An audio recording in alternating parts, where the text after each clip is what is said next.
देखते हैं। Yes please. Good morning everyone. So in the previous part हम लोगों का टॉपिक जो गोइंग ऑन था that is chapter number 8 which deals with the declaration and payment of dividend. अभी तक हमने सेक्शंस की बात शुरू नहीं करी कल, बट मैंने एक ओवरव्यू काफी सारा आपको बताया, काफी चीजें हम लोगों ने डिस्कस करी। इवन कुछ मिक्सअप चैप्टर्स का कंटेंट भी आपको मिलता गया। मीटिंग्स को लेकर भी मैंने कुछ डिस्कशन आपके साथ करी, क्लियर, जिसमें आपको सुनने को मिला दो तरह की मीटिंग्स होती हैं। एक होती है बोर्ड मीटिंग, एक होती है जर्नल मीटिंग। बोर्ड मीटिंग किसकी होती है? Board of directors. और वही जर्नल मीटिंग किसकी होती है? मैनेजर्स। वो जर्नल मीटिंग होती है दो तरह की। वन इज जो होगी ही होगी, दैट इज एजीएम। और जो स्पेशल सर्कमस्टांसेस में कभी बुलानी पड़े that is called as EGM, which says extraordinary general meeting. Clear. Then after that word आपके पास आया कि सर जब एजीएम होती है तो कुछ बिजनेस ऐसे होते हैं जो नॉर्मली ट्रांजैक्ट होने ही होने, that are called as ordinary, जिनमें मैंने आपको लिखवाए कितने जी? चार। पहला लेइंग ऑफ मीन्स लेइंग रखना, laying off the financial statement and not the word financial statements, laying off audited financial statements. अब धीरे धीरे वर्ड्स चेंज भी करूंगा, पहले जितना जितना डाइजेस्ट कर रहे हो उतना उतना करो। हर बार कुछ ना कुछ वर्ड नया बताऊंगा, क्योंकि कल आप एक बात कही थी सर अनऑडिटेड थोड़ी रखोगे, कौन से वाले रखने पड़ेंगे? क्योंकि मेंबर एक्सेप्ट ही किसको करेंगे? ऑडिटेड। अगले अडॉप्ट भी, अब वर्ड बोल, laying of audited financial statements and adoption of the same by the members.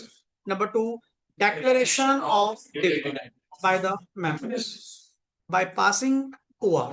हमने कल रेजोल्यूशन भी पढ़ा कि उसके लिए आपको रेजोल्यूशन भी कौन सा पास करना पड़ेगा? ऑर्डिनरी। एंड ऑर्डिनरी में एक वर्ड आया था अपने पास, if you say majority, simple majority, majority of what?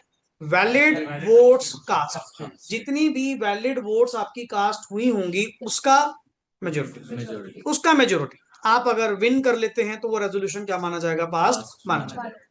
Then after that word आपके पास आया था कि सर दो, appointment reappointment of auditors, appointment reappointment of directors, these are ordinary business. इनके अलावा अगर मीटिंग में कुछ और डिस्कस किया जा रहा है वो होगा ही क्या? स्पेशल। जो स्पेशल है, मतलब अल्टीमेटली अगर मैं तुम्हें पूछूं एजीएम पे कौन कौन से मैटर ट्रांजैक्ट होते हैं? दो, दो, ऑर्डिनरी। अंदर नहीं जाना, मेन चीज पूछो, सुनो। कौन कौन से बिजनेस ट्रांजैक्ट होते हैं sir? Ordinary and special. EGM पे कौन से होते हैं? Only special.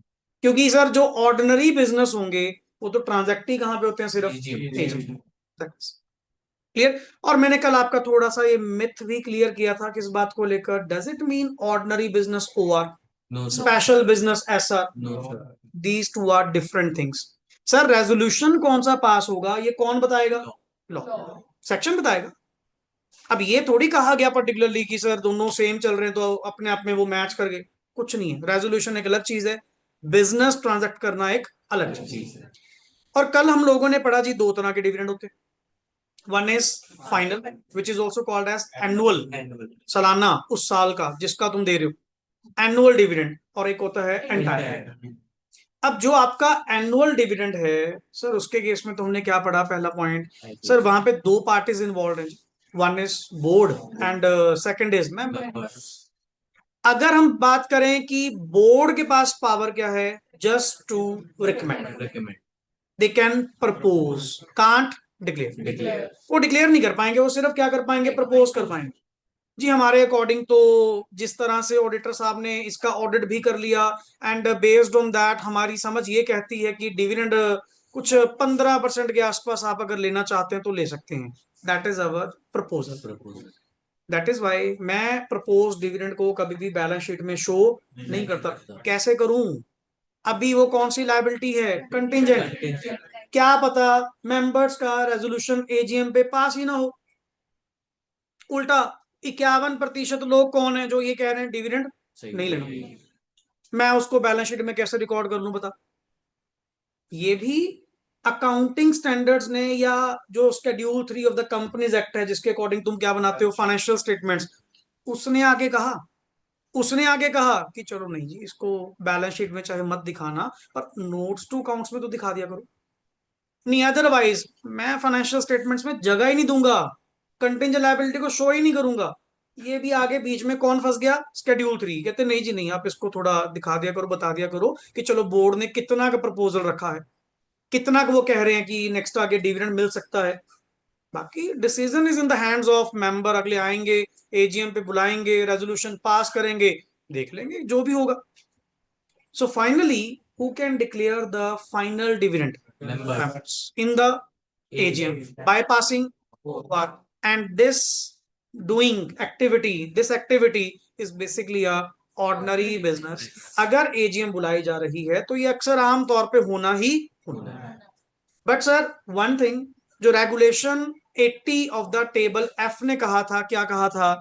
जितने भी मेंबर्स हैं सर, वो चाहें तो जो rate given by the board है उससे कम या उसके बराबर डिविडेंड डिक्लेयर कर सकते हैं मेंबर। कभी भी उसको एक्सीड नहीं कर सकते। That is as per the regulation 80 of the table. और वही एंटायरम के केस में तो वर्ड ही क्या कहा? The interim dividend is declared. Word ही क्या बोल दिया? Declared by the board. इसका भी लॉजिक मैं आपको कल समझा चुका। तो सर ये कौन सा फाइनल डिविडेंड है? ये तो पेमेंट है। कोई बात नहीं, इतनी की पावर तो किसको दे दो? बोर्ड को दे दो। अब इतने शॉर्ट नोटिस पे मीटिंग कैसे बुलाएं, फलाना करें, और आना क्या जरूरी है? ये कौन सा अभी कोई एनुअल डिविडेंड है कि जिसके ऊपर डिसीजन लेना आज ही जरूरी है? पार्ट पेमेंट है यार। अब कल आप जो पॉइंट पूछ रहे थे रिगार्डिंग दैट कि सर क्या वो कभी कम हो सकता है, मतलब ही नहीं है। आप मान लो पर्टिकुलरली 10% एंटायरम डिविडेंड ऑलरेडी ले चुके हो, क्या एनुअल डिविडेंड 10% से कम होगा? कम से कम कितना होगा? 10, जो मैं दे चुका। समझे ना पॉइंट? तो ये ना क्यूमुलेटिव चलेगा। अगर let it be final dividend कितना डिसाइड हो गया जी? 15%। 15 में से 10 तो आपको मिल चुका, 5 आपको और दे। ये कहानी होती है। अब आइए सर शुरू करते हैं अपना 123। कल आप लोगों ने एक वर्ड कहा कि यहाँ पे जी सेक्शंस आपको कौन कौन से देखने को मिलेंगे। हमने कहा जी हमारे चैप्टर 8 के अंदर टोटल 5 सेक्शंस हैं जो आपको पढ़ने को मिलेंगे 123 से लेके 127, जिनमें डेक्लेरेशन को लेकर कंडीशंस और बाकी मेरे कल वाले जितने पॉइंट्स थे सारे धीरे धीरे आने शुरू हो जाएंगे। बट लेक्चर थोड़ा अटेंटिव होकर सुनिएगा, बहुत सारी मेन टर्म्स धीरे धीरे आपको लॉन्च होंगी और थोड़ा सा न्यूमेरिकल पार्ट भी धीरे धीरे यहाँ पे लेकर आऊंगा। और सुनना, मेरी बातों को समझना। हेडिंग पढ़ो जी, क्या लिखा हुआ है? Conditions for declaration and payment of dividend. कि डिविडेंड की डेक्लेरेशन एंड पेमेंट क्या होगी, उसके लिए हमारी कंडीशंस क्या हैं। क्लियर? सबसे पहला पॉइंट, सबसे इंपॉर्टेंट पॉइंट, कहते सर ये बताओ डिविडेंड दिया कहां से जाएगा? What are the sources of dividend? कहते there are sir, no there are sources two. हाँ, यूजुअली प्रॉफिट्स, बट ए और बी पॉइंट है, ध्यान से देखो। ए और बी पॉइंट है, और जो तेरा ए पॉइंट है वो तुम्हारे वाला पॉइंट है क्या? प्रॉफिट्स। उस पे अलग आएंगे, पर साथ में एक सोर्स और भी गिवन। क्लियर? पहला वर्ड सर आम सी बात, आपने कल भी बताया था कि ये डिस्ट्रीब्यूटेबल प्रॉफिट्स में से दिया जाता है। सो हमें तो पता ही था कि सोर्स ऑफ डिविडेंड क्या होते हैं? The profits. मैं कहूंगा not only profits, profits plus monies provided by किसके द्वारा? सीजी और SG in pursuance of guarantee given by it, like in case of government companies. Mostly government companies के share को जल्दी जल्दी परचेज, इनसे क्या मिलेगा? पहले ही माउंटिंग लॉसेस में है, इनका तो बुरा हाल है। मन करे ये नहीं पता और मांग ले पैसे हमसे, हमें तो क्या देने। पर गवर्नमेंट वहां पे क्या करती है? फ्रंट एंड पे आती है, गारंटी प्रोवाइड करती है किस बात की? आप शेयर्स परचेज करो, हम आपको डिविडेंड क्या करेंगे? प्रोवाइड करेंगे। That is monies provided by. कि मान लो अगर प्रॉफिट्स ना हुए तो फिर तो सर मतलब कभी डिविडेंड की बात ही नहीं आएगी। कहते तो बड़ा मुश्किल काम हो जाएगा। कहते नहीं, एक सोर्स और है। Sometimes money is provided by किसके द्वारा? सीजी और एसजी, सेंट्रल गवर्नमेंट और in pursuance of guarantee given by. अगर उन्होंने गारंटी दी हुई है तो guarantee government to the public, कि हम गारंटी देते हैं जी आप इस कंपनी में पैसा इन्वेस्ट करो, आपको ईयर बाय ईयर 10% डिविडेंड दिया करेंगे, चाहे हम जहां मर्जी से लॉस हो हम अपनी जेब से दें, जहां मर्जी से दें। दैट इज तो मैं सोर्स में अकेला प्रॉफिट तो नहीं कह सकता ना। सोर्स में यही क्वेश्चन एक पेपर में आया। अपन एक चीज समझ लेना, आप लोग लॉ पढ़ने जा रहे हो या जो भी सब्जेक्ट्स आप पढ़ने जा रहे हो, आप माइंड में ये मत पक्का फिक्स करके बैठो कि ये सीए लेवल का पढ़ना है अपन ने। वो तो ऑटोमेटिकली जितना कंटेंट पढ़ोगे उस अकॉर्डिंग टू ही पढ़ाएंगे। But started from the basics, बिल्कुल बेस से, रॉ से शुरू करो। उसका ये नहीं पता, क्वेश्चन आपको रॉ पूछ ले, तुम तैयारी करते रहो हार्ड लेवल की, यहां ध्यान ही नहीं आएगा। अब एक बार अटेम्प्ट में क्वेश्चन आया, उसने यही पूछ लिया सोर्सेज ही बता दे डिविडेंड के, कोई अक्सर वर्ड उन्होंने क्या लिखा वहां, प्रॉफिट्स। फिर ने क्रॉस मार के क्या कहा, नहीं एक और है, money is provided by CG और SG in performance of guarantee given by. अब आ word profits of the company का मतलब क्या है sir? Profits of the company means for the current financial year, जो होना भी चाहिए। जिस फाइनेंशियल ईयर का तुम डिविडेंड दे रहे हो, जो उसका प्रॉफिट आपने कमाया, what is the best source, उसी प्रॉफिट में से दो। करंट ईयर के प्रॉफिट आपने जनरेट करे 10 लाख, तुम कह रहे हो जी 3 लाख डिविडेंड बांटना चाहते हैं, बांट दो, प्रॉफिट अवेलेबल तो है। क्या बड़ी बात है, 10 लाख कमाया, 3 लाख बांट रहे हैं, बांट दो। So prime source usually, usually बोल रहा हूं ये मैं, एक्सेप्शन कहता हूं ये वाला जो पॉइंट है मनी प्रोवाइडेड वाला, क्योंकि हर केस में नहीं होगा ना। ये गारंटी गिवन बाय द क्या है, गवर्नमेंट, वो तो हर केस में थोड़ी होगी। इसीलिए ना अक्सर वर्ड आपको क्या दिखने को मिलेगा सर, पर्टिकुलरली प्रॉफिट्स का मतलब होता ही, सॉरी, सोर्स ऑफ डिविडेंड का मतलब होता ही क्या है, प्रॉफिट्स। कहते हैं जी प्रॉफिट कौन से sir, current financial year, for the current financial year. या फिर अच्छा वर्ड देख, एंड है या और, या फिर जब आपने ये वर्ड बोला, ये वर्ड जब बोला और, दैट मीन्स जरूरी नहीं कि करंट फाइनेंशियल ईयर का प्रॉफिट हो। मन करे करंट ईयर आप किसमें हो, लॉसेस में, करंट ईयर आपका किसमें है, लॉसेस में। कहते हैं फिर डिविडेंड कहां से दे, कहते हैं जी प्रीवियस जितने आपके पास पड़े हैं, एक्यूमुलेटेड रिजर्व्स पड़े हैं, जितना तुम्हारे पास एक्यूमुलेटेड प्रॉफिट पड़ा है सरप्लस अकाउंट में, उसको यूज कर लो। या फिर अभी भी वर्ड और, या फिर वर्ड क्या बोला, बोथ लाइक। अब मैं कह रहा हूं जी करंट ईयर का प्रॉफिट कितना है, 2 लाख रुपए, मैं इनको कमिट कर चुका, कितने दूंगा, 3 लाख रुपए। In that case what to do, 2 lakh ये यूज कर लो, 1 लाख रिजर्व में से, दैट इज द सोर्स। मैंने वर्ड एंड नहीं कहा, मैंने वर्ड क्या बोला, और। क्या पता करंट ईयर में प्रॉफिट ही ना हो, करंट ईयर में प्रॉफिट ही ना हो, करंट ईयर में लॉस हो, फिर क्या है? पुराने रिजर्व भी तो किनके हैं, इन्हीं के हैं। इनका पैसा इन्होंने मांग भी लिया, क्या बड़ी बात होगी। कहते जी नथिंग टू वरी। हाँ, प्रायोरिटी पहले किसको यूज करो, करंट ईयर के प्रॉफिट, देन पास्ट को हाथ लगाओ, देन प्रीवियस वालों को हाथ लगाओ, और समटाइम्स कॉम्बिनेशन, जो भी है। तो हमारे लिए तो ऑल एवेन्यूज ओपन है, जो भी आपको होगा, बस आप ये देख लो कि प्रॉफिट्स अवेलेबल हैं या नहीं। कहते जी प्रॉफिट्स मतलब मैं क्या, करंट फाइनेंशियल ईयर या कोई एक्यूमुलेटेड अगर प्रीवियस पड़े हैं उनमें से ले लो यार, उसमें क्या। पढ़िए वर्ड फॉर, अच्छा प्रीवियस फाइनेंशियल ईयर या प्रीवियस फाइनेंशियल ईयर्स, साथ में क्या लगा हुआ है, एस, मतलब किसकी बात कर रहा है, एक्यूमुलेटेड। और जितने भी तेरे सरप्लस अकाउंट में पड़े हैं, एक्यूमुलेटेड पी एंड एल में पड़े हैं, वहां से विड्रॉल कर ले, वहां से दे दे, क्लियर। एंड रिमेनिंग वो क्या है, अनडिस्ट्रीब्यूटेड, बट है तो वो डिस्ट्रीब्यूटेबल प्रॉफिट्स थे ना, पहले नहीं बांटे, हमने उसको कैपिटलाइज कर दिया। कैपिटलाइज करने का मतलब रिजर्व एंड सरप्लस बना दिया, आप आज उन्हीं को यूज कर लो, हमें क्या दिक्कत है, कोई बड़ी बात थोड़ी है। अगर आप चाहते हो, आप वैसे अगर बात पूछें, सर करंट ईयर आप लॉस में हो, करंट ईयर आप लॉस में हो, एंड पर्टिकुलरली क्या डिविडेंड देना बनता है, बताओ, या दे सकते हैं फिर भी, मना तो कुछ नहीं है, मना तो कुछ नहीं है ऐसा कि अगर आप करंट ईयर में लॉस है, कहीं आई प्रोहिबिशन कि करंट ईयर में अगर लॉस होगा, नहीं। फिर यहाँ पे और क्यों लगाया, यहाँ पे वर्ड आपने और क्यों लगाया, क्योंकि मुझे पता है आपकी डिविडेंड स्टेबिलिटी मेंटेन करने के लिए मार्केट में, यार 5 साल से आप डिविडेंड दे रहे हैं, आज एकदम से आप किसी लॉस में आ गए, क्या कोई फर्क पड़ गया? मैं अगर दूं नौ जी नाम तो करंट ईयर लॉस में आ गए, इस साल तो हम डिविडेंड नहीं देंगे, क्या बड़ी बात होगी। 5 साल प्रॉफिट है भी तो है, कितने पड़े हैं, अगले मेंबर्स भी क्या कहेंगे, हमने क्या ही मांग लिया, पिछले 5 साल में भी कितना ही मांग लिया, अब तक कंपनी कमाती आ रही है। जहां इतना कमाया क्या एक साल खिला नहीं सकते? फिर क्या हो गया अगर करंट ईयर लॉस में? और कंपनी मैनेजमेंट अपनी स्टेबिलिटी चेन तोड़ेगी थोड़ी।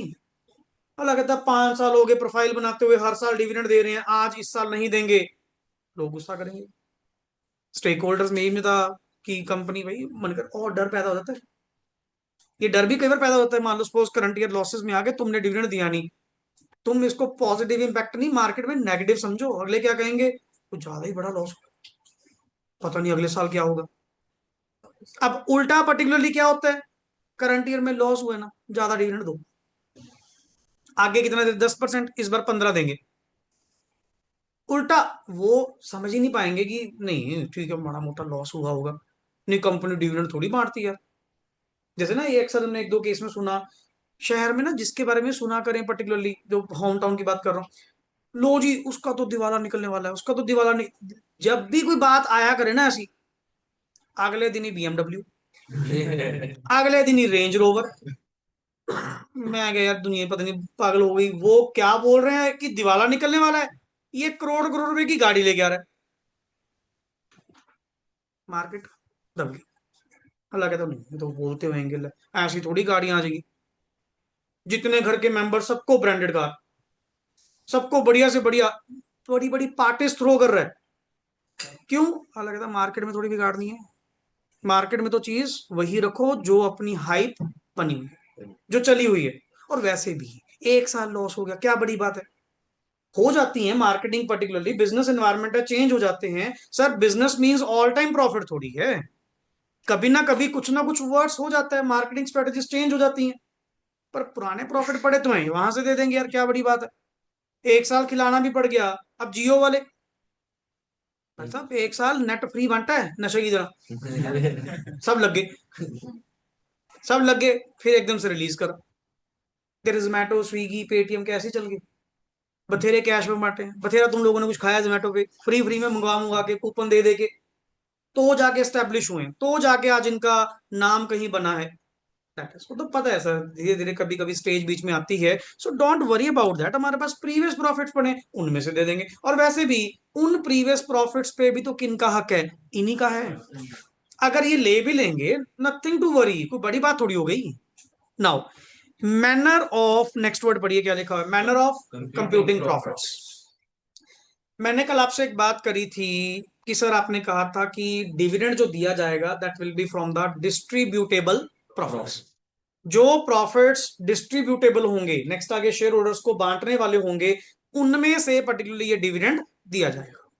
पर पॉइंट ये है, कहीं ना कहीं कंपनी भी might be P and L अपने वे से बनाए, और अकाउंटिंग तो वैसे ही assumption बेस्ड है, अपने अकॉर्डिंग टू इनकम्स दिखाए, अपने अकॉर्डिंग टू एक्सपेंसेस को क्लेम करे, एंड अपने अकॉर्डिंग टू डेप्रिसिएशन चार्ज करे, और हमारे पास ले आए जी हमारा तो इतना प्रॉफिट बनता है, और इसके ऊपर टैक्स देने के बाद हमारे ये पैट हैं, ये डिस्ट्रीब्यूटेबल प्रॉफिट्स हैं, इनमें से बताओ कितना देना। मैं कहा इनमें से नहीं, ये तो तुम अपने अकॉर्डिंग टू बनाकर लेकर आयो, मैं नहीं इन प्रॉफिट्स को मानता, मैं प्रॉफिट्स की डेफिनेशन अपने अकॉर्डिंग दूंगा। सेक्शन 123 कहता मैं बताऊंगा हाउ टू कंप्यूट प्रॉफिट्स, कि मेरे कुछ पर्टिकुलर पॉइंट्स हैं, इनको मैंने टेकअप करता, और आपने एज अ नॉर्मल अकाउंटिंग वो इनकम प्लस कर रखी होंगी, वो एक्सपेंस माइनस कर रखे होंगे, और मेरे पास एक पी एंड एल बना के ले आए कि ये हमारा प्रॉफिट ये बनता है। मैं कहा प्रभु ये नहीं, समझ मेरी बात, 123 के अकॉर्डिंग मैं बताऊंगा मैनर ऑफ कंप्यूटिंग प्रॉफिट क्या है, मेरी डेफिनेशन के अकॉर्डिंग निकाल के लेकर आ प्रॉफिट कितना है। आधा तो तुमने गलत बना रखा है, जगह जगह एसेट्स की रीवैल्यूएशन करते हुए, नहीं रीवैल्यूएशन करना, रीवैल्यूएशन रिजर्व्स क्रिएट करना, आप उसको अपनी इनकम बनाकर बैठ गए, नोशनल गेन्स, अनरियलाइज्ड गेन्स, और जिस दिन पैसा आएगा उस दिन खुशी मना लेना, उस दिन बांट लेना जिसको बांटना है, एडवांस में बांटना शुरू कर दिया। अब मैं कह दूं जी ये showroom particularly elected be 1 CR की जगह 1 करोड़ 20 लाख का हो जाए, वैल्यू बढ़ी क्या मिली, या सिर्फ बढ़ी, that is unrealised gain called as notional gain. And इधर से कंपनी ने 20 लाख रुपए की इनकम बुक करी, लो जी लो मजा आ गया, डिविडेंड बांटेंगे डिविडेंड बांटेंगे। एंड पहली चीज, सबसे बड़ा लॉजिक, डिविडेंड जो बांटा जाता है वो उस प्रॉफिट में से बांटा जाता है जो नॉर्मल कोर्स ऑफ बिजनेस में कमाया गया हो। कोई नहीं बताता वर्ड। अब ये चीजें जो हैं, ये एसेट बेचकर पैसा कमाना या कुछ और है, नहीं पैसा कमाया मैंने ये बता। What is my main business, to sell the goods और टू सेल द एसेट्स? तो वहां से जो प्रॉफिट कमाया, नॉर्मल कोर्स ऑफ बिजनेस में जो प्रॉफिट कमाया, उस प्रॉफिट में से नेक्स्ट आगे रिटर्न्स क्या की जाती हैं, डिस्ट्रीब्यूट की जाती है। इन चीजों से थोड़ी, ये प्रॉफिट से थोड़ी। बट मैं क्या समझाऊं, तुम तो चल रहे हो अकाउंट्स के अकॉर्डिंग। भाई तुम भी सही हो। कहते एक काम करना, मैं तुझे ये नहीं कह रहा कि अकाउंट्स में जाके अपनी पिक्चर चेंज कर दे, सुन ध्यान से। मैं ये नहीं कह रहा अकाउंट्स में जाके अब P&L बदल के रख दे, जैसा है वैसा ही होगा। वो चल रहा है अकाउंट्स के अकॉर्डिंग। पर मेरी बात गौर से सुन ले, मैं हूं लॉ। जब डिविडेंड देने की बारी आएगी, मैं तेरे SPL के प्रॉफिट को नहीं उठाऊंगा, मैं बताऊंगा कि प्रॉफिट्स कैलकुलेट कैसे होंगे, किन किन बातों का तुमने एक्सक्लूजन इंक्लूजन रखना है, मैं बताऊंगा। पढ़िए। यस, डेप्रिसिएशन, श्योर पढ़ना, depreciation shall be provided. Yes, so as to compute the profits. In computing the profits, any amount representing अच्छा पहला पॉइंट तो क्या कहा, डेप्रिसिएशन शैल बी। मान लो तुम मेरे पास ले आए प्रॉफिट निकाल कर, पता लगा डेप्रिसिएशन उसमें है ही नहीं, तो मैं क्या ये क्या बना के लेके आए हो? कहते हो जी डेप्रिसिएशन तो नॉन कैश है। मैं क्या बेशक नॉन कैश होएगी, बेशक नॉन कैश होएगी, एक्सपेंडिचर तो है। क्या हम नॉर्मल प्रॉफिट एंड लॉस में डेप्रिसिएशन नहीं डालते? मैं कह तुम अजीब ही लोग यार, डेप्रिसिएशन माइनस करी, लॉस में आ गए। मेरे पास प्रॉफिट निकाल के ले आया कि 4 लाख का प्रॉफिट हुआ है, पता लगा 5 लाख की डेप्रिसिएशन तो डाली नहीं। अगर मैं वो 5 माइनस करूं, बेटे तू प्रॉफिट में नहीं है, और ये सोच रहा हूं मेरे पास तो करंट ईयर के प्रॉफिट्स पड़े। मैं तभी समझा रहा हूं, मैं तुम्हारे वाला प्रॉफिट नहीं टेकअप करूंगा, मैं प्रॉफिट की डेफिनेशन अपने अकॉर्डिंग लूंगा, मैं अपने तरीके से चलूंगा। कहता पहला काम मेरे पास जब आएगा ना, डेप्रिसिएशन माइनस करके लेके आइयो। कहता जी कौन सी डेप्रिसिएशन? जो एज पर कंपनीज एक्ट होगी, क्योंकि मैं कौन हूं, कंपनीज एक्ट। मुझे नहीं पता तेरा अकाउंट्स क्या कहता है, मुझे नहीं पता तेरा टैक्स क्या कहता है, क्या पता तुम इनकम टैक्स एक्ट के अकॉर्डिंग टू डेप्रिसिएशन बुक्स में क्लेम करो। मैं कहा मेरी बात सुन ले, मैं कौन हूं, कंपनीज एक्ट। मैं अलाउड भी कौन सी करूंगा, कंपनीज एक्ट। और इसने नीचे बोल दिया depreciation shall be provided in accordance with the provisions of schedule 2। मैंने आपको बताया था कंपनीज एक्ट के टोटल शेड्यूल कितने हैं, 7। उन 7 में से सेकंड शेड्यूल किसका है, डेप्रिसिएशन। सेक्शन कहता मेरी बात सुन, कहता फिर बता दो डेप्रिसिएशन कैसे प्रोवाइड करनी है। मैं नहीं बताऊंगा, मेरा छोटा भाई है, उसके पास जा, शेड्यूल 2 के पास जाओ, वो तुझे गाइड करेगा। ठीक है ना, मैं यहाँ पे 4 बातें फालतू बोल दूं, वो कुछ और कहे, हमारी आपस में लड़ाई हो जाए ना। मेरे शेड्यूल 2 है, तू उसके पास जा, तेरे को सब कुछ वहां पे मिलेगा। जो रेट कहते हैं, जो यूजफुल लाइफ कहते हैं, जो स्क्रैप वैल्यू कहते हैं, जो रेजिडुअल वैल्यू है, सब बताएगा। मतलब हमने अपने बीच में क्लैशेस नहीं रखे, रखना चाह सकते थे।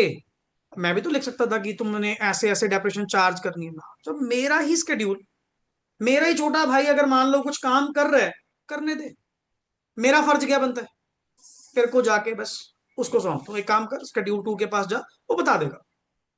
कि मेरे से पूछने की जरूरत नहीं, वो भी मेरा ही पार्ट है, कंपनीज एक्ट का ही पार्ट है, वो बता देगा। चलो ठीक है जी, अपन शेड्यूल 2 में जाएंगे, जो जो जिसकी एसेट की life, depreciation rate, scrap value, जो लिखा होगा उस मुताबिक आप अपनी डेप्रिसिएशन यहां पे क्या कर देंगे, चार्ज कर देंगे, so as to compute the profits. कि अगर profit for the this definition, पहली एक चीज दोबारा मुझे क्लियर करो, क्या मैं तुम्हें ये कह रहा हूं कि जाके अकाउंट्स चेंज कर दो, कि SPL बदल के रख दे, इसके अकॉर्डिंग बना? आज भी अकाउंट्स वैसे ही बने होंगे, आज भी SPL वैसा ही बना पड़ा होगा जैसा तू मेरे पास लेकर आया था। एक साइड पे वर्किंग नोट अलग बना देंगे कि काम कर, चल डिविडेंड देंगे, एक साइड पे आ जा, इसको नहीं छेड़ना ना, ये तो वही रहेगा, आज भी वही रहेगा। बस इसकी कैलकुलेशन के लिए, डिविडेंड की कैलकुलेशन के लिए प्रॉफिट्स का मीनिंग ये, for the calculation of dividend to be paid, इसके लिए मैं तुझे प्रॉफिट्स की डेफिनेशन क्या दे रहा हूं, अलग दे रहा हूं, दैट्स इट। क्या दूसरा point, in computing the profits, कहते हैं जब आप प्रॉफिट्स क्या करेंगे, कंप्यूट करेंगे, यस हाँ जी, any amount representing unrealized gains, notional gains of revaluation of asset, and any change in carrying amount of an asset or of an liability on the measurement की, क्योंकि नेचुरली सर आप रिवैल्यूएशंस नहीं करते, हम partnership करके हैं कितनी बार, तो अपन जब भी कोई पार्टनर आया गया कंपनी में भी तो अपन रिवैल्यूएशंस करते रहते हैं, कोई एसेट की कोई लायबिलिटी की। और नेचुरली एक बात बताओ, एसेट लायबिलिटी रिकॉर्ड होकर किसके थ्रू आई होगी, पी एंड एल। कल को जब वो एसेट लायबिलिटी क्या होएगी, प्लस माइनस, तो नेचुरली पी एंड एल पे फर्क पड़ेगा। कहता जी मेरी बात सुन लो, मैं रीवैल्यूएशन वाले को टेकअप नहीं करता, मैं रियलाइज्ड गेन्स को टेकअप नहीं करता, मैं सॉरी अनरियलाइज्ड अनरियलाइज्ड गेन्स को मैं टेकअप नहीं करता, ना कोई नोशनल गेन्स ना कोई फलाना।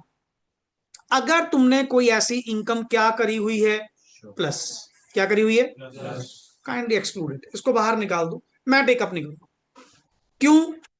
पहली बात, आप रियल पिक्चर नहीं फाइंड आउट कर पाएंगे व्हाट यू अर्न। नहीं, अगर ये बता, क्या तुझे इस वर्ड पे समझ आ रहा है, word unrealised gains, notional gains, जो अभी तक मैंने, जब कमाए ही नहीं, तुम बांटना पहले शुरू कर दोगे। आप अपनी नॉर्मल थिंकिंग क्या कहते हैं, पहले कमा तो लें, रियलाइज तो हो जाए, मिल तो जाए, फिर ले लियो जितना लेना है, यार तुम्हारा ही पैसा है, किसी का थोड़ी है, मैंने घर लेके भाग जाना है, तुम्हारा पैसा, जितना कहोगे तुम ले लेना, पहले पहले कमा तो लो।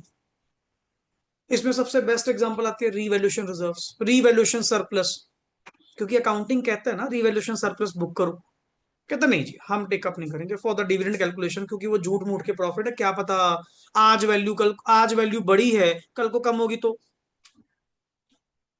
अच्छा वाला गोल्ड ऊपर चल गया, चला था नहीं, पटक के कल फिर मारा, एंड अल्टीमेटली सेंसेक्स मार्केट में तबाही मची हुई है, 12,87,000 करोड़ गायब। इतना तुम्हारा खून लाल नहीं है जितनी शेयर मार्केट लाल हुई पड़ी है, बेचारे को देखने का मन ही नहीं करता। कॉमोडिटी मार्केट है वो गई, अभी कुछ नहीं कह सकते वर्ल्ड लेवल पे क्या होगा, किस लेवल पे कंसेप्ट होंगे कुछ नहीं पता। हाँ बट अपने पेपर होंगे, कहीं दूंगा तो सर हाँ क्या पता जी इतनी बड़ी आपदा आ गई है, आपको पेपरों की पड़ी है, आईसीआई के पेपर होंगे। But the point is, economy क्या शेप ले रही है किसी को कुछ नहीं पता। जरा सा सोचते कि हाँ चलो सिस्टम ठीक चल रहे हैं, इन्वेस्टमेंट मॉडल सही चल रहे हैं, दोबारा फिर उसको इतना बैकसेट दे दिया, इसको उभरने में टाइम ना लग जाए। पहले बैकसेट किसने दिया, कोरोना ने, उससे पहले डीमोनेटाइजेशन ने, झटके ही बहुत मिल रहे हैं यार, कहां से इकोनॉमी रेज करेगी, और तुम कह रहे हो 2030 में ये टॉप 3 इकोनॉमीज में होगा। डेली जिस हिसाब से, इतनी तो पाकिस्तान की इकोनॉमी नहीं है जितनी अपनी सेंसेक्स में एक दिन में उड़ जाती है। इतने इतने लाख करोड़ पर्टिकुलरली अपने एक एक दिन में उड़ रहे हैं, इतना पैसा इन्वेस्ट हो रहा है। अब सब शांत होके बैठे हैं, शांत होके बैठे हैं जी, कोई नहीं पता, अभी भी गोल्ड का कोई भरोसा नहीं है।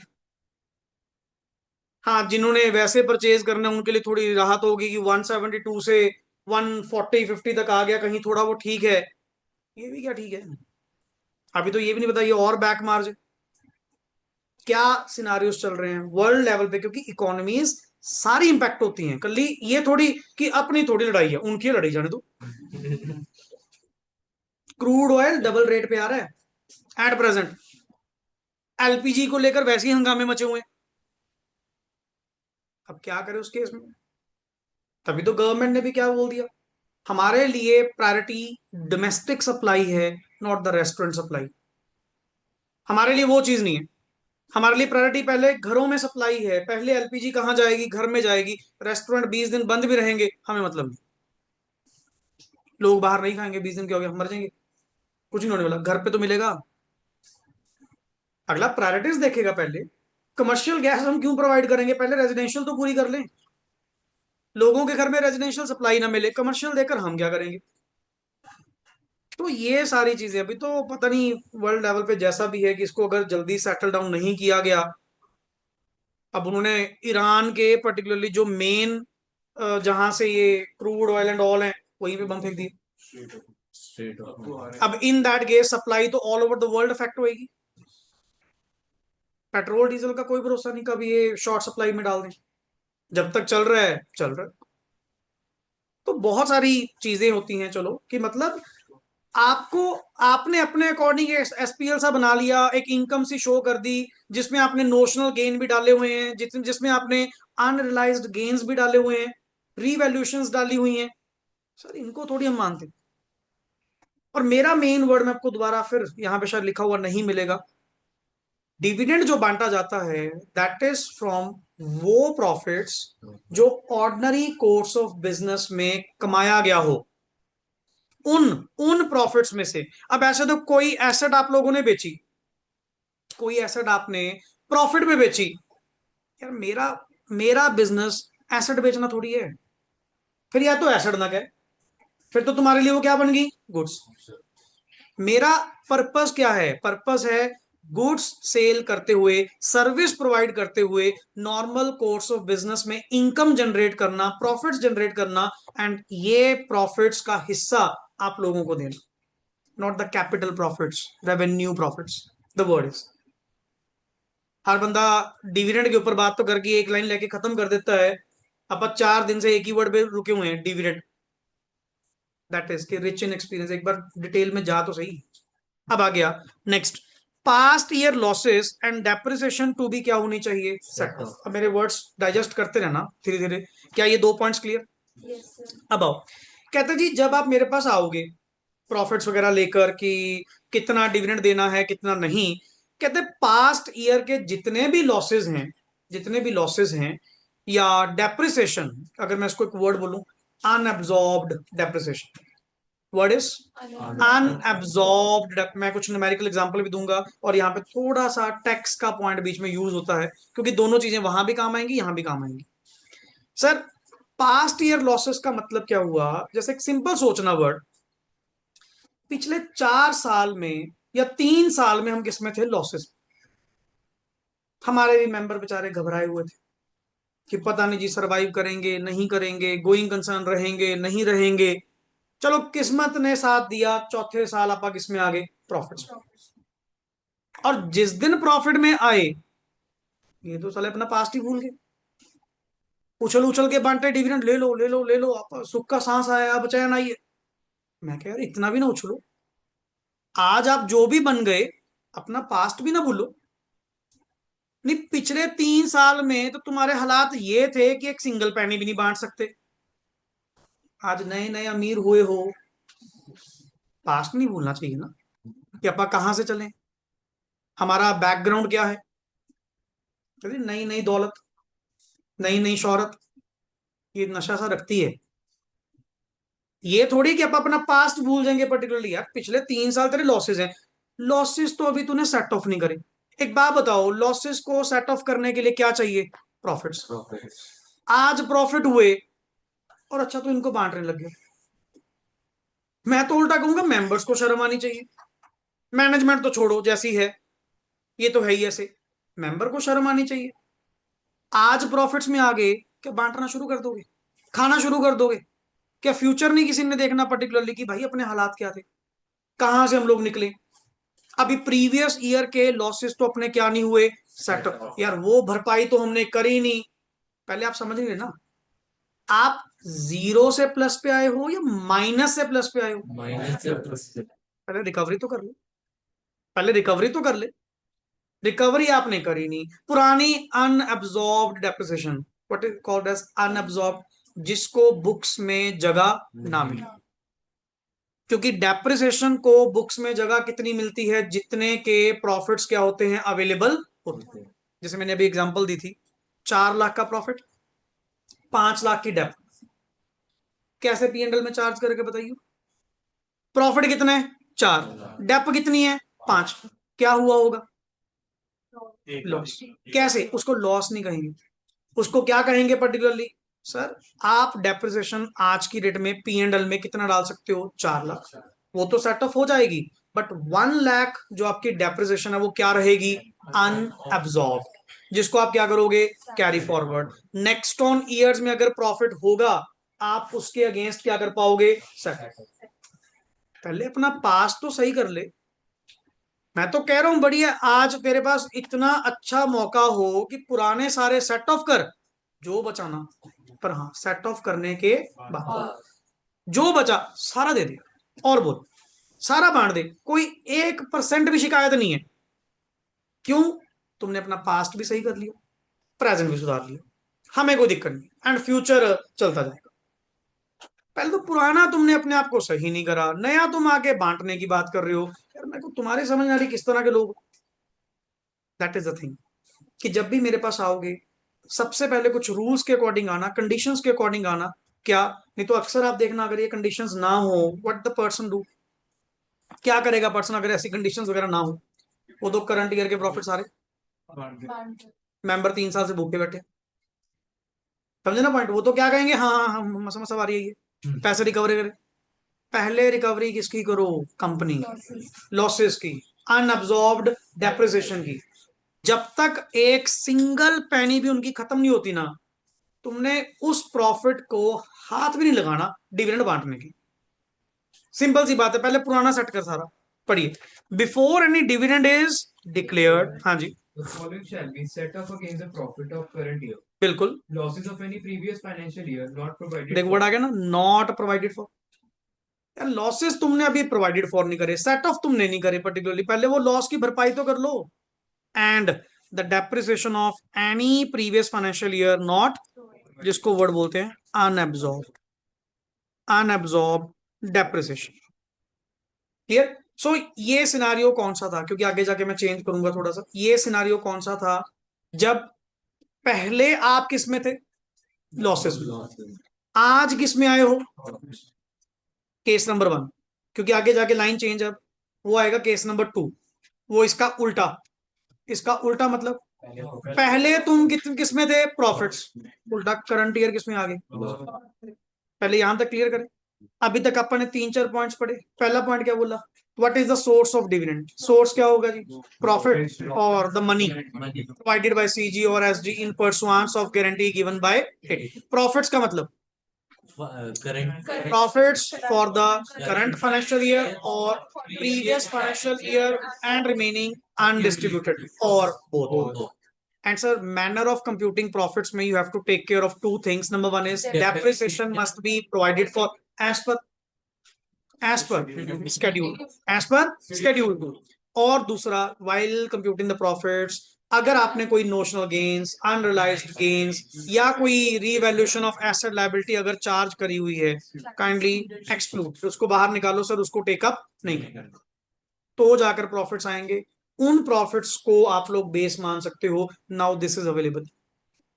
कई बार ना अपने को वहम लग रहा होता कि इतने पैसे पड़े, उसमें से आधे तो ये थे, तो अब जाके पता लगा इतने बड़े, इतने की हैं, फिर उस अकॉर्डिंग टू कमिटमेंट करना आगे।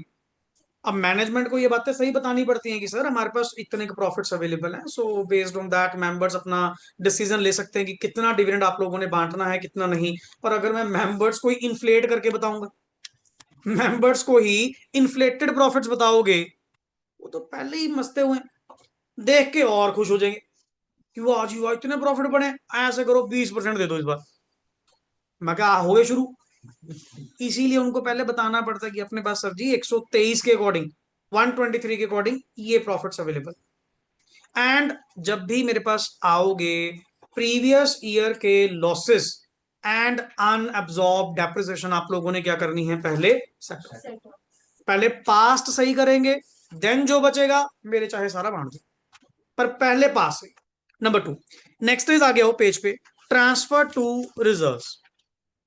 सर क्या हमें कोई अमाउंट, क्योंकि आप सरप्लस यूज करने जा रहे हैं प्रीवियस वाला, ठीक है ना, या करंट ईयर का प्रॉफिट यूज करने जा रहे हैं, जैसे नॉर्मली होता था डिबेंचर वाला केस में, आपने कभी सुना हो डीआरआर अकाउंट या सीआरआर बोलते हो, क्या इसमें भी कोई रिजर्व्स वगैरह में ट्रांसफर वगैरह कुछ करना होता है हमें? कहते जी नए एक्ट में तो नहीं, मतलब पुराने एक्ट में हुआ करता था।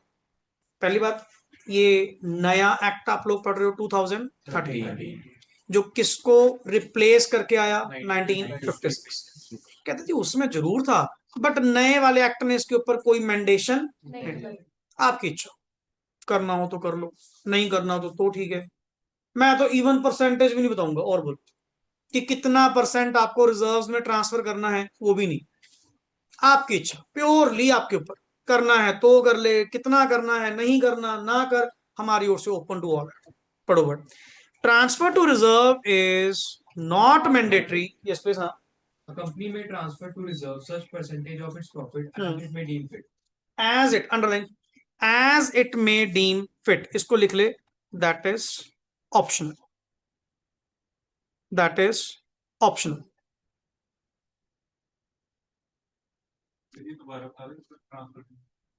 आप कोई ना कोई पैसा प्रॉफिट्स का यूज करने जा रहे हैं, डिस्ट्रीब्यूट करने जा रहे हैं टू द शेयर होल्डर्स, जो भी उनका बनता है, तो समटाइम्स लॉ की ना रिक्वायरमेंट होती है कि जब भी आप कोई डिविडेंड, जैसे पुराने में थी, तभी बता रहा हूं क्या थी, ये नहीं बताऊंगा, वो याद हो जाएगी नहीं तो हमें चाहिए नहीं, क्योंकि आज के अकॉर्डिंग ऐसा नहीं है।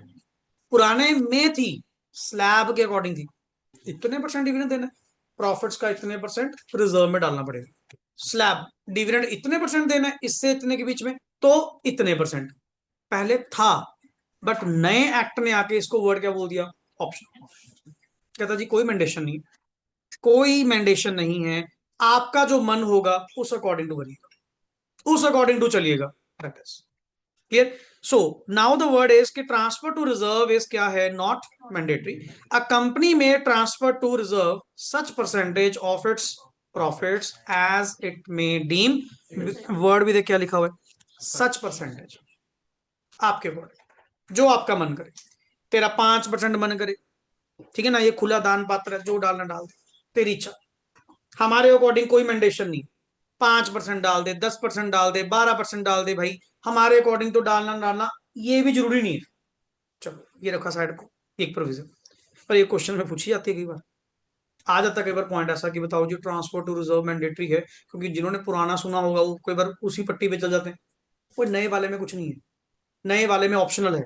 नौ, मेरा सबसे इंपॉर्टेंट टॉपिक आपसे डिस्कस करने वाला, क्या यहां तक की प्रोविजन सारे क्लियर, चले आगे। अब बात आती है पर्टिकुलर, जस्ट एक चीज बताइए, आपने सोर्सेस क्या पढ़े, डिविडेंड के सोर्स क्या हैं, प्रॉफिट्स और मनी प्रोवाइड, तो सेकंड वाला छोड़ दे, पहले वाला क्या था, प्रॉफिट्स। प्रॉफिट में कौन से profits, current, priority, priority current, current year financial year के जो प्रॉफिट्स होंगे उनको यूज करो। बट समटाइम्स अगर करंट ईयर के प्रॉफिट्स नहीं है या इनएडिक्वेट है, दो वर्ड, नहीं है या व्हाट इट मींस, नहीं है मतलब प्रॉफिट्स ही नहीं है, उल्टा किसमें, और या फिर इनएडिक्वेट है, इनएडिक्वेट मतलब इनसफिशिएंट, पूरे नहीं है। तुम्हारी नजरें किसकी ओर होंगी, प्रीवियस, क्यों वो खटक रहेगा दिमाग में, वो पड़ा, आपा उसमें से दे देंगे, आपा इसमें से दे देंगे, हौसला बोल रहा है ना अंदर से कि पुराने प्रॉफिट्स बढ़े हैं। क्योंकि करंट ईयर में तो या तो प्रॉफिट ही नहीं है, या करंट ईयर में प्रॉफिट्स क्या हैं, इनएडिक्वेट, दिस इज, तो आपका मन क्या कर रहा होगा, आपका तो डिविडेंड देना है, अब मैं डिविडेंड कहां से दूं, कहते क्यों, सोर्सेज में आपने दूसरा पॉइंट नहीं पढ़ा, क्या लिखा हुआ था, profits of the company for previous financial years and remaining undistributed. चलो ठीक है, सोर्स ने तो अलाउ कर दिया, मना तो कर नहीं रहा, सोर्स ने खुद कहा कि पुराने प्रॉफिट्स को आप यूज कर सकते हो अगर आपने डिविडेंड देना है। बट जब बैकग्राउंड बैठ के लॉ ने सोचा कि भाई कंपनी की जो स्ट्रेंथ होती है ना, कंपनी की जो स्ट्रेंथ है वो किसमें होती है, दो वर्ड्स में, capital and reserve and surplus.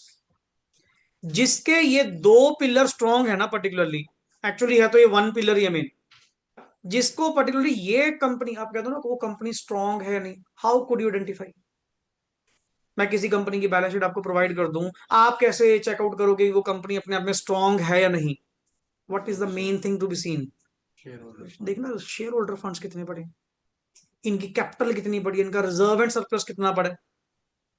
और इधर से ये लोग लगे कि हम तो पुराने प्रॉफिट्स में से क्या बांटेंगे, डिविडेंड।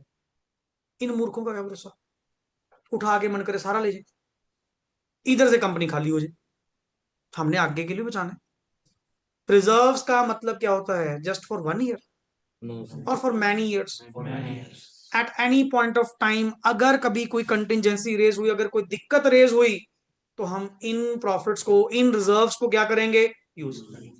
बट आप उन रिजर्व्स को बैक टू बैक खाने पे लगे हो, यूज करने पे लगे हो, फिर अच्छी बात नहीं है ना, गलत बात है। तो इन्होंने क्या कहा, कहता मेरी बात सुन भाई, देख, रोक मैं नहीं रहा कि मैं तुझे कह दूं कि पुराने प्रॉफिट यूज नहीं करने। वो तो सेक्शन 123 के पहले वाले ने कह ही दिया कि पुराने प्रॉफिट में से डिविडेंड दिया जा सकता है। पर मेरे को तेरी नीयत पे शक है। क्या पता सारे ही खा जाए, क्या पता सारे ही विड्रॉल करना शुरू कर दो, कहकर करंट ईयर में लॉस है, इनएडिक्वेट है, चलो पिछला साल कि रिजर्व में से विड्रॉल करो, रिजर्व में से पैसा निकलवा लो। मना नहीं कर रहा, पर मेरी बात सुन ले। अगर किसी भी केस में तूने रिजर्व्स को हाथ लगाया, फ्री रिजर्व में से विड्रॉल किया, फॉर किस पर्पस के लिए? डिविडेंड। रूल 3 एक्टिव हो जाएगा। एंड रूल 3 क्या कहता है? 3 कंडीशंस। रिजर्व में से पैसा लेने, ले कोई नहीं, बट ये 3 कंडीशंस का कंप्लायंस कर दे, ले जा जा। क्योंकि मैंने कंपनी का भी तो ख्याल रखना आगे पीछे। मैंने लगा दी रिस्ट्रिक्शन, प्रोहिबिशन नहीं। वर्ड क्या बोला? रिस्ट्रिक्शन मतलब सर अलाउड है, बट कुछ कंडीशन बेस्ड। इफ आई से प्रोहिबिशन, फिर तो सोर्सेस में से वर्ड ही हटाना पड़ता, ऊपर दिए गए सोर्सेज में वर्ड ही हटाना पड़ता। और यहां वर्ड क्या चल रहा है? आपने कहा था कि सर आप तो सोर्सेज में यूज कर सकते हो, यहां आगे मना कर। मैं कह रहा हूं मना किसने कहा? मना थोड़ी कर रहा हूं मैं मैनेज कर रहा हूं। मैं तो ये कह रहा हूं कि अगर पुराने रिजर्व में से सिंगल पेनी भी निकलवाओगे ना, मतलब ये रूल 3 लगेगा कब? पहला पॉइंट, सबसे इंपॉर्टेंट चीज यहां पे सुनने वाली, ये रूल 3 लगेगा कब? जब करंट ईयर में या तो प्रॉफिट्स ही नहीं होंगे, या करंट ईयर के प्रॉफिट्स क्या होंगे? इनएडिक्वेट। दो ही सीन होंगे। नहीं, एक बात बताओ, अगर करंट ईयर में प्रॉफिट एडिक्वेट होंगे, मेरा दिमाग खराब है जो पिछले यूज करूंगा। मैं सबसे पहले कौन से प्रॉफिट यूज करूंगा? Current year. मेरे को क्या पड़ी है, मैं पिछले प्रॉफिट्स को हाथ लगाऊंगा। करंट ईयर का प्रॉफिट कितना है? 8 लाख। तुमने डिविडेंड कितना देना? 3 लाख। नहीं, बता, 3 लाख मैं रिजर्व में से लूंगा? 3 लाख कहां से लोगे? क्या सर अटपटी बातें करी जा रही हो? इतनी सेंस तो है हमें। मैंने वर्ड क्या बोला? रूल 3 कब लगेगा? जब तुम्हारी नजरें डिविडेंड बांटने पे होंगी, और वो भी कहां से? उसी टाइम रूल 3 क्या हो जाएगा? एक्टिव। देख भाई, मना नहीं करूंगा, बस मेरी ये कंडीशंस का कंप्लायंस करवा दे। अगर मेरी कंडीशंस के मुताबिक तुम कंप्लायंस कर दो, ले जा। जो पैसा मैं अलाउ करूंगा, जितना का अलाउ करूंगा, आई थिंक सो यहाँ पे मिनिमम वर्ड नहीं आना चाहिए। यहाँ पे वर्ड क्या आना चाहिए? मैक्सिमम। कि अगर विड्रॉल तुझे करने दूंगा, क्या मैं तुझे ये कहूंगा मिनिमम इतना निकलवाई हो? फिर तो अगले का मकसद पूरा हो गया। हाँ जी हाँ, आपने मिनिमम कहा था, ले आओ सारा। यहाँ पे वर्ड क्या लेकर आऊंगा? क्योंकि मैं आपको रोकना चाहता हूँ, थोड़ा बांधना चाहता हूँ कि भाई इतना नहीं, इतना नहीं। फिर वहां पे मिनिमम नहीं, वर्ड क्या चलेंगे? शैल not exceed, shell not exceed, इतना ही, मैक्सिमम इतना ही। ये ना लॉ के परसेप्शन होते हैं। प्रोविजन पढ़ते टाइम जब तक तुम लॉ मेकर का दिमाग नहीं पढ़ पा रहे ना कि उसने प्रोविजन क्यों बनाई होगी, हर कोई पढ़ाने वाले पर्सन ठीक है जी, रीड करा, पढ़ाया, डन, खत्म हो गया। लॉ ऐसे थोड़ी पढ़ा जाता है। लॉ ऐसे थोड़ी पढ़ा जाता है जब तक तुम उसकी इंटेंशन तक नहीं पहुंचते कि why this provision was made. अगले ने क्या सोचा होगा? नहीं, वैसे ही खाली पेज पढ़े थे, लिखना शुरू कर दिया, वो लॉ बन गया। कुछ सोच समझ कर बनाया होगा, कुछ सिनारियोस उसके माइंड में चले होंगे लॉ मेकर के, तो जाकर उसने एक सेक्शन की प्रोविजन बनाई कि नहीं जी ऐसे चलेगा। सो पहला पॉइंट पढ़ो, if for any financial year, yes please, there is inadequacy, और क्या लिखा हुआ है? एब्सेंस। मैं दोबारा फिर वही कह रहा हूं, काइंडली काइंडली काइंडली जब भी क्वेश्चन पढ़ो, तुझे अगर वर्ड क्या दिख गया, करंट ईयर में क्या है? लॉस, या करंट ईयर में प्रॉफिट्स इनएडिक्वेट, ऑटोमेटिकली एंड आप डिविडेंड देना चाहते हो या ज्यादा देना चाहते हो, दो वर्ड। क्योंकि पहले केस में क्या आएगा? पहले तुम्हें लॉस था, और तुम देना चाहते हो डिविडेंड। दूसरे में क्या था, प्रॉफिट तो थे, क्या मैं क्या प्रॉफिट तो थे, आपने क्या क्यों कहा कम थे, क्योंकि तुम डिविडेंड देना चाहते हो ज्यादा और प्रॉफिट मेरे पास कम अवेलेबल। तो नेचुरली तेरा दिमाग क्या कह रहा होगा, तो पुराने उसमें से विड्रॉल कर लेंगे। तभी आपका रूल 3 क्या हो जाएगा एक्टिव, कि मैं मना नहीं कर रहा, बस मेरी कंडीशन का कंप्लायंस करवा दे, ले जा पैसा। हम कहाँ कह रहे हैं, पर मेरे मैनर के अकॉर्डिंग चलेगा, रूल 3 के अकॉर्डिंग चलेगा। सुनो, but a company main word is sir कल्ला, ये थोड़ी हमें चाहिए, यहाँ पे दोनों के बीच में क्या है, प्लस। दोनों के बीच में क्या है, प्लस। एक तो प्रॉफिट है ही नहीं, या वर्ड इनएडिक्वेट है, प्लस इधर से कंपनी क्या देना चाहती है, डिविडेंड। पढ़िए, company intends to declare dividend out of, कहां से, of previous financial years which have been, जो अच्छे भले ट्रांसफर हो चुके थे कहां पे, फ्री रिजर्व्स में। Then the company shall comply with the rules prescribed by, then central government ने जो रूल्स बनाए हुए हैं उसके मुताबिक पर्टिकुलरली आपको क्या करना पड़ेगा, कंप्लायंस करना पड़ेगा। अब सबसे बड़ी बात यहां पे पहले तो ये आती है कि सर फ्री रिजर्व्स का मतलब क्या है, लिखो पर, free reserves means those reserves, free reserves means those reserves which are available for,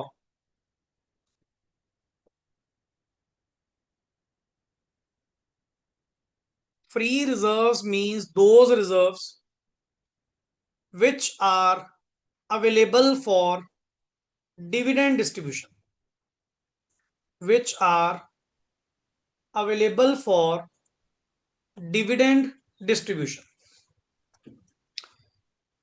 free reserves are those reserves, क्योंकि कुछ स्पेसिफिक रिजर्व्स होते हैं, जैसे DRR, CRR, सर ये नहीं यूज कर सकते, ये स्पेसिफिक रिजर्व्स हैं।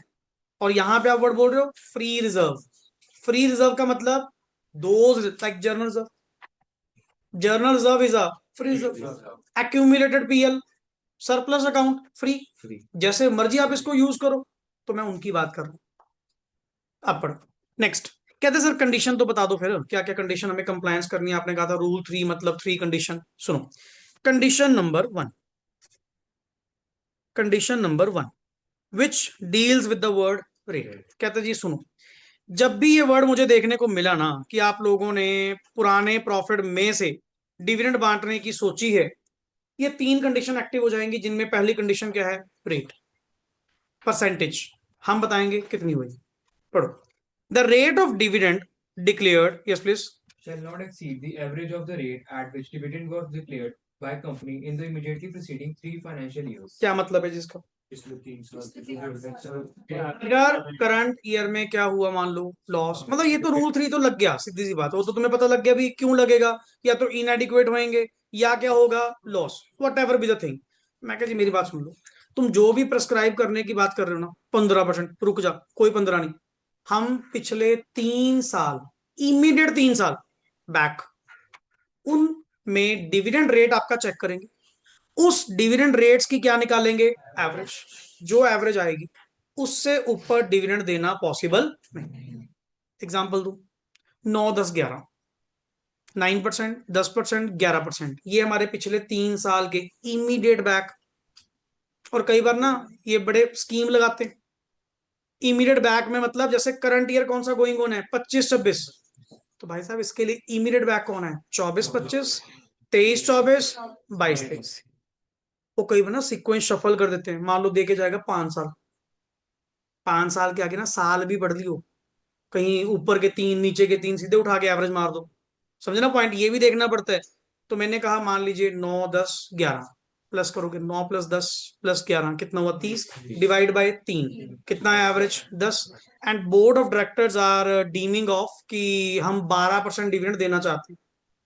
मैं कहा जी कौन सा 12%, रूल 3 आपके ऊपर एप्लीकेबल है, प्रॉफिट्स आपके इनएडिक्वेट थे या पर्टिकुलरली लॉसेस थे, एंड पुराने प्रॉफिट में से अगर देना है 10% से ऊपर तो अलाउड ही नहीं, मैक्स टू मैक्स आप कितना दे सकते हो, 10%। That is condition number 1। कहते हैं what if sir however this condition shall not apply to a company which has not declared any dividend in each of the immediate proceeding 3 financial. अब यहां पे मुझे एक बात बताओ, अगर मान लो, पहली बात, ये किस चीज की बात कर रहा है, नॉन एप्लीकेबिलिटी, कि ये कंडीशन वहां नहीं लगेगी अगर पिछले 3 साल में, तीनों साल में, व्हाट इज, तीनों साल में, each of the financial year में कभी आपने डिविडेंड दिया है, फिर तो बाय डिफॉल्ट खत्म। सर व्हाट इफ अगर 2 साल दिया हो, कई बार मान लो 2 साल डिविडेंड आपने दिया हुआ है, कहते हैं फिर 2 साल की एवरेज। अभी एक ही साल हुआ है, कोई नहीं, फिर वही रेट माना जाएगा, 1/1, नहीं otherwise 2/2, what ever be the case. पर मैं नॉन एप्लीकेबिलिटी किस केस में कहूंगा, नॉन, अगर तीनों साल में डिविडेंड दिया ही नहीं, फिर तो कंडीशन नंबर 1 खत्म, फिर तो आपके ऊपर लगेगी नहीं। बट अगर मैं कह रहा हूं जी, लेट इट बी, आप कह रहे हैं सर हमने 24-25 में दिया था, 23-24 में दिया था, 22-23 में हमने दिया, कोई नहीं, फिर क्या हो गया, 2 की एवरेज कर लो। और 2 की एवरेज मतलब डिवाइड बाय 2, कहीं पट गए वहां उठा के डिवाइड बाय 3 कर दो, और 3 थोड़ी करेंगे, वहां भी डिवाइड बाय कितना करेंगे, जितने साल की एवरेज डिवाइड बाय उतना। सो ये ना लिखा नहीं हुआ, ये क्वेश्चन में पूछेगा सीधा, ये क्वेश्चन में पूछेगा चीजें, फिर वहां पे आप कहें जी कैसे करना है ये चीज। अब 2 साल के थे मेरे पास, मैंने 2 साल की एवरेज कर ली, एक ही साल था, इस साल लॉस आ गया, पिछले में से देने, तो भाई एक साल का जो पिछले का रेट है उससे एक्सीड नहीं करना। तो बहुत सारी चीजें ना इसके बैकग्राउंड चल रही होती हैं, लिखने में सारी चीजें लिखी नहीं होती, बट हमें पता है कि उसको पढ़ना कैसे है। अगले ने मना कब करा, अगर तीनों साल में, तीनों साल में डिविडेंड नहीं दिया, फिर आपकी बात ठीक है, फिर कंडीशन नंबर 1 आपके ऊपर एप्लीकेबल नहीं। अगर 2 साल के अवेलेबल है, डिवाइड बाय 2, 3 साल के अवेलेबल है, डिवाइड बाय 3, एक ही साल है, एक। नाउ नेक्स्ट वर्ड इज, चलो कंडीशन नंबर 1 हुई, अब आ जाओ जी condition number 2।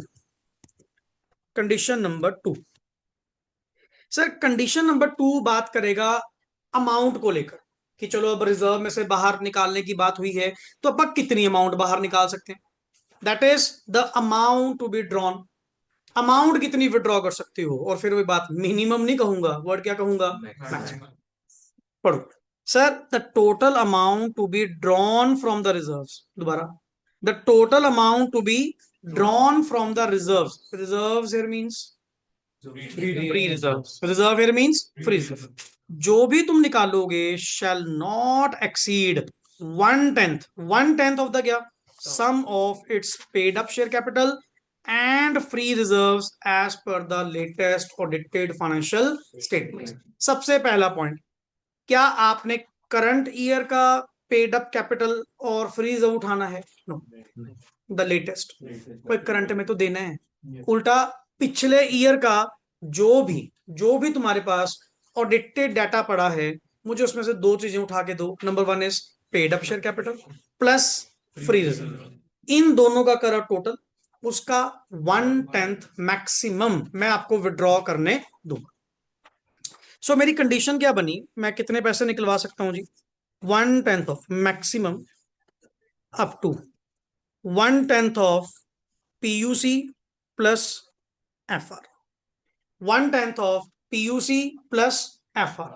PUC stands for paid up share capital, अच्छा पेड अप शेयर कैपिटल या पेड अप इक्विटी कैपिटल,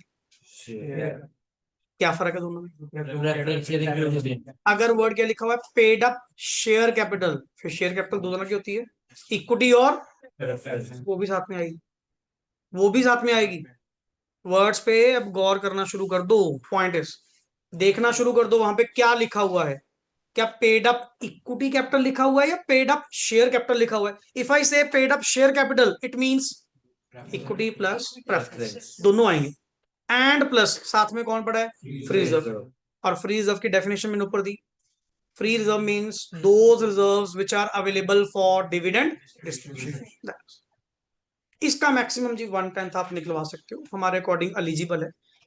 जैसे ही मैंने क्या करा, let me take an example, अगर मैं एग्जांपल लूं, अपने पास जो पेड अप शेयर कैपिटल है दैट इज 1 CR, दोनों बोल दी, इक्विटी प्लस प्रेफरेंस। अगर तुम अलग अलग पूछना चाहते हो तो 70-30, चलो एग्जांपल 70 लाख इक्विटी है एंड 30 लाख मेरी क्या है, प्रेफरेंस। टोटल कितना हुआ 1 CR। और फ्री रिजर्व्स, एक तो होता है हेड ही गिवन है, फ्री रिजर्व, टेंशन ही खत्म, उठाओ यूज करो। नहीं, कई बार क्या होता है ना, लिस्ट गिवन होती है एंड उसमें पक्का कौन पड़े होंगे, कोई ना कोई स्पेसिफिक रिजर्व, फिर आपको उसमें से आइडेंटिफाई करना है कौन कौन से यूज कर सकते हैं। समझे ना पॉइंट, जैसे general reserve, surplus, accumulated PL. हाँ, but DRR, CRR, capital reserve ये यूज नहीं करते। समझे ना, ये चीज आती होती है क्वेश्चंस में। मतलब मैं आपको कह दूं ऐसी गलत कि अपने को थ्योरेटिकल क्वेश्चन आएंगे, नहीं सर, न्यूमेरिकल भी आएंगे। न्यूमेरिकल क्वेश्चन भी लॉ में आपको मिलेगा, बिकॉज आपके सिलेबस में कंपनी लॉ है, और जितना तुम उधर एडवांस्ड अकाउंटिंग का पढ़ रहे हो वो सारा यहीं से तो रेगुलेटेड है। ये क्वेश्चन मैं पढ़ा रहा हूँ, कोई नहीं, कुछ दिन बाद साहिल सर के साथ पढ़ लेना, क्लियर, वही क्वेश्चन आपको मिलेगा। तो ये सारी चीजें चलती। बाय बैक तुम पढ़ रहे हो, जब मेरा सेक्शन आएगा 68 में दोबारा फिर पढ़ाऊंगा, कंसेप्ट वही चलेगा। वहां पे तुम बोलते हो फ्री रिजर्व इंक्लूड्स एसपीआर, पर वो सेक्शन 68 कहता है, यहां नहीं। फ्री रिजर्व्स की डेफिनेशन में एसपीआर नहीं आता, वो 68 ने इंक्लूड करवाया, तो मुझे वहां लेना पड़ता है। समझे ना, पता है कि कौन सी चीज कहां लिंक हो रही है, किससे क्या कनेक्शन है ये। अब जैसे ही, चलो एग्जांपल थी अपनी 1 CR paid up share capital, और फ्री रिजर्व कितने थे, 50 लाख। चलो कितना हो गया जी, 1.5 करोड़ का 10% कितना हुआ, 1/10। 10% कितना हुआ, 15 लाख। मैं 15 लाख रुपए निकलवाने लगा ही था, उसी टाइम मेरा हाथ पकड़ लिया, कहते जी करंट ईयर में बताओगे क्या, करंट ईयर में लॉस है या इनएडिक्वेट प्रॉफिट से। क्योंकि रूल 3 कब लगा होगा, रूल 3 कब लगा होगा, जब करंट ईयर में या तो लॉस होगा या, मगर कोई नहीं, हाथ तो छोड़ दो, बता रहा हूं बता रहा हूं, नहीं बता, पहले पहले 15 लाख रुपए तो निकलवाने दूंगा, रुक पहले, करंट ईयर में बता क्या था। कहते जी करंट ईयर में लॉस था। कहते कितना लॉस था, मैं कह जी 7 लाख रुपए का। कहता बेटे एक बात सुन ले, जो 15 लाख रुपए निकलवा रहे हैं ना, बेसिक कंडीशन पहले भी आई, जब तक पास्ट ईयर के लॉसेस आपके सेट ऑफ नहीं हो जाते, मैं तब तक डिविडेंड बांटने नहीं। आज जब रिजर्व्स बाहर निकल ही रहे हैं, यूज करने ही पड़ रहे हैं, मैं डिविडेंड के लिए पहले यूज करने दूंगा, किसके लिए यूज करने दूंगा, पहले लॉस सेट ऑफ कर। मैं सोचा, मैं कहा 15 लाख रुपए मिल रहे हैं, 15 लाख के अकॉर्डिंग आप तो डिविडेंड बांट पाएंगे, ले भी बढ़िया काम बन जाएगा अपना। कहता मेरी बात सुन ले, पहले जो भी तेरे कोई लॉसेस है ना, पहले लॉसेस को क्या कर, सेट ऑफ। सो ये बेसिकली जो कंडीशन नंबर ये वाली है, ये इसी के साथ अटैच्ड है, इसी के साथ अटैच्ड है, दैट इज यूज ऑफ, क्या लिखा हुआ है देख, यूज ऑफ। जो भी अमाउंट तुम ड्रॉ करोगे, जो भी अमाउंट तुम विड्रॉ करोगे, सबसे पहले पैसा तुमने कहाँ यूज करना है। कहते जी बताना, वो करंट ईयर में। आप ऐसे नहीं कह सकते ना सेट ऑफ, आप पहले पता करो, क्योंकि सिचुएशन दो थी, सिचुएशन दो थी, पहला या तो लॉस था, या दूसरा, एक बात बताओ, इनएडिक्वेट प्रॉफिट्स का मतलब प्रॉफिट्स नहीं थे, पर प्रॉफिट तो थे, फिर सेट ऑफ तो नहीं होएगा ना। समझो पॉइंट, सेट ऑफ वर्ड कब आएगा, जब करंट ईयर में क्या था, लॉस। अगले ने उसी टाइम रोक लिया, कहता जी 15 लाख रुपए सारा का सारा डिविडेंड नहीं देना, रुक जा, पहले 15 लाख में से 7 लाख रुपए क्या करो, लॉस सेट ऑफ करो, कितना बचा, 8। हाँ कर ले, तेरी इच्छा। आपा मन बना के बैठे थे, मैं कहा अभी 15 लाख रुपए मिल जाएंगे, 15 कोई नहीं मिलेंगे। 15 में से जब मैं 15 निकलवाने लगा था, उसी टाइम पे आगे वर्ड क्या बोल दिया इन्होंने ना, पहले करंट ईयर के लॉसेस क्या करवाओ, सेटल कराओ। सो एक चीज बताओ, एक चीज बताओ, इस वाले सिनारियो में मैं रिजर्व्स में से कितना विड्रॉल कर रहा हूं, 15 लाख या 8 लाख, 15 निकाल तो 15 ही रहे, यूज अलग हमारे लिए मैटर क्या करता है, निकल कितना, कितना निकल रहा है, या डिविडेंड के नाम से कितना निकल रहा है, दैट्स इट। मेरे को ये मतलब है, यही तो मेन फंडा है जो न्यूमेरिकल में आपका क्या होगा, यूज होगा। अपने को लगेगा कि मैक्सिमम अमाउंट इसने कितनी लाओ कर दी, 15। मैं कहा जी 15 कौन सी लाओ कर दी, जहां मैं 15 लाख रुपए बाहर लेके आ रहा था, 7 लाख रुपए तो कौन खा गया, लॉस। फिर डिविडेंड के नाम से कितना आया, 8 लाख, यूज भी कितना कर पा रहा हूँ, 15 थोड़ी कर पा रहा हूँ। 8 कर पा रहा हूं तो मैं 8 बोल लूंगा, सीन चेंज। करंट ईयर में प्रॉफिट थे बट इनएडिक्वेट थे, करंट ईयर में प्रॉफिट थे बट इनएडिक्वेट थे, प्रॉफिट तो थे, इनएडिक्वेट थे, है तो थे। मैं वहां पे कितना विड्रॉल कर पा रहा था? 15। क्या कुछ सेट ऑफ का पॉइंट? कितना बाहर आ रहा है? 15। कितना यूज कर पाएंगे? 15। बाकी कंडीशन नंबर 3, अब यहाँ पे दिमाग लगाएंगे अगला क्या कहता है क्या नहीं। पर मुझे इस चीज पे क्लैरिटी पहले चाहिए। दोबारा दोबारा एक ही चीज पे कहूंगा, पर्टिकुलरली कि रूल 3 क्यों लगा रहे हैं। रूल 3 इसीलिए लगा रहे हैं क्योंकि तुम डिविडेंड जो डिस्ट्रीब्यूट करना चाहते हो कहां से करना चाहते हो? फ्री में से, रिजर्व्स में से। और इसने वर्ड क्या बोला? जैसे ही रिजर्व्स को हाथ लगाएगा रूल 3 एक्टिव हो जाएगा, विच सेज 3 कंडीशन। पहली कंडीशन रेट, दूसरी कंडीशन अमाउंट, और अमाउंट ड्रॉन के साथ ही एक और कंडीशन यूज, कि पहले वो पैसा कहाँ यूज होगा। कहते जी वो करंट ईयर का बताइए एक बार, क्या करा तुमने? करंट ईयर में लॉस था? कहते हाँ करंट ईयर में लॉस था। फिर एक बात सुन, रिजर्व में से जब पैसा आएगा ना, पहले डिविडेंड नहीं बांटना, पहले पहले उसको कहाँ यूज करो? लॉस। हाँ फिर यूज कर ले जा। लॉजिक है, आप सही चले, लॉजिकल पॉइंट बनता भी यही है। नहीं मैंने तुझे रिजर्व में से पैसा निकलवाने को दे दिया, भाई पहले अपनी पोजीशन तो सुधार ले, बांट लियो इनका जितना डिविडेंड बांट रहे हैं, पहले अपनी पिक्चर तो सही कर लो, लॉस तो सेट ऑफ कर लो। और एक बात बताओ, मेरे को तो मेंबर ही पागल लग रहे हैं, कल को ये लॉस भी किसके पल्ले पड़ेगा? आज 15 खा ले, फिर मैं तो क्या करूंगा? यदि स्वीट डिश लास्ट में होती है ना, पहले थोड़ी होती। मैं स्वीट डिश खिला के बाद में कड़वा खिलाऊं? पहले कड़वा खिला दो, बाद में मीठा दे दिए। आज इनको पहले 15 लाख रुपए बांट दूं, ये खा गए मजे से, बाद में कह दूं एक वो 7 लाख रुपए का लॉस था, ये भी आपका ही है। अगले क्या कहेंगे? यार तुम अजीब पागल हो, इससे बढ़िया क्या करते, हमें नेट ऑफ करके देते। 15 लाख रुपए निकलवाए थे, 7 लाख रुपए सेट ऑफ करके हमें बांट ही कितना देते? ओए कम खा लेते पर खुशी से तो खाते। अब क्या कर दिया तुमने? बांट दिया सारा, बाद में लॉस असाइन कर रहे हो। इसीलिए लॉ ने डेकोरम सही करा। लॉ कहता नहीं अपन सही सिस्टमेटिकली चलेंगे। कैसे चलेंगे? इनको जी पर्टिकुलरली अगर विड्रॉल हो रहा है, सबसे पहले लॉस क्या करो? सेट। कम से कम इनको जो मिलेगा इनका तो होगा, समझे ना, कोई अलग से लॉस का पंगा तो नहीं होगा। रही कंडीशन नंबर 3, कंडीशन नंबर 3 क्या कहती है? कहते जी बैलेंस ऑफ रिजर्व के ऊपर। अब इसने जो कंडीशन लगाई कि बैलेंस ऑफ रिजर्व जो है पर्टिकुलरली वो क्या होना चाहिए? Balance of reserve, balance of reserve means जो बच आफ्टर विड्रॉल, आफ्टर विड्रॉल जो रिजर्व बचेंगे इनका क्या पता सारा साफ कर दें, समझे ना, क्या 10% कितना बन जाए क्या पता। अच्छा दूसरी बात, लॉजिक सोच, जब तू ऊपर वाला 10% निकाल रहा है उसमें मेजर एलिमेंट कौन है? जो 10% निकाल रहे उसमें मेजर एलिमेंट कौन है? Paid up share capital. Plus क्या है? मैं बेचारा 50 लाख, वो कितना? क्या पता ये थोड़ी और भी तो सकती है। अब मैं कह दूं, मान लो सपोज एग्जांपल बनाए, हाईएस्ट हाईएस्ट, आप तकरीबन तकरीबन पे आ जाओ, अपन ने कितना 50 लाख बोला ना, आप इसको ले आओ जी 6 करोड़ की कैपिटल, 6 करोड़ की कैपिटल, 50 लाख का फ्री रिजर्व, कितना हुआ? 6.5। 6.5 का 10% कितना हुआ? 65 लाख।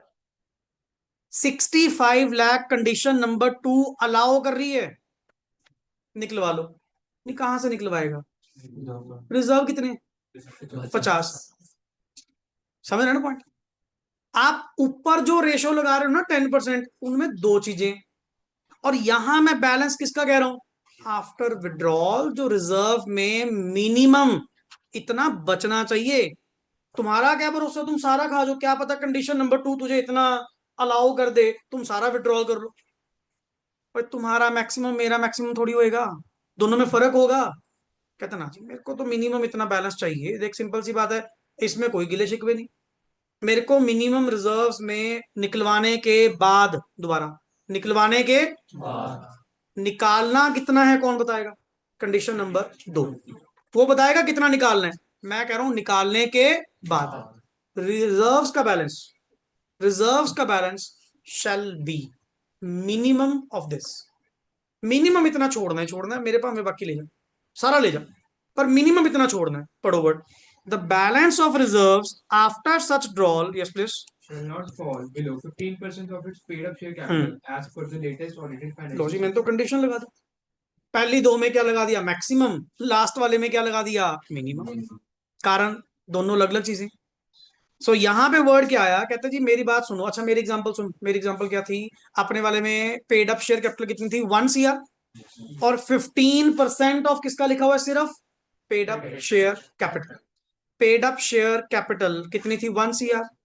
इसने क्या कहा, क्या कह रहा है लैंग्वेज ये, वो सेकंड कंडीशन के अकॉर्डिंग जो भी तुम निकलवाओगे, मेरे को नहीं पता वो कितनी अमाउंट देगा कितनी नहीं, बस एक बात सुन लो, टोटल रिजर्व कितने थे, 50, 50। टोटल रिजर्व कितने थे, 50। जो भी तुम निकलवाओगे, मैं नहीं कुछ कह रहा, बस मैं एक चीज कह रहा हूं, जो भी तुम निकलवाओगे ना, निकलवाने के बाद मेरे फ्री रिजर्व्स में जो बैलेंस है ना, वो पेड अप शेयर कैपिटल के 15% के बराबर मिनिमम बचना चाहिए। 1 CR का 15% कितना हुआ, मेरे मुताबिक मेरे पास 15 लाख छोड़ जा, सारा ले जा, मेरे को मतलब नहीं है वो, तुम अपने कंडीशंस कब देखो, कौन कितना अलाउ करेगा, कम करेगा, ज्यादा करेगा, मेरे को मेरा 15 लाख रुपए लास्ट में चाहिए, सीधी सी बात। मेरे को कोई मतलब नहीं है कि कितना तुम दे पाओगे कितना नहीं दे पाओगे। सो सारी कंडीशंस को ध्यान में रखते हुए फिर एक अमाउंट निकल कर आएगी कि अच्छा डिविडेंड इतना का दे सकते हैं। क्यों, दो ने मैक्सिमम लगा दिया, एक ने मिनिमम।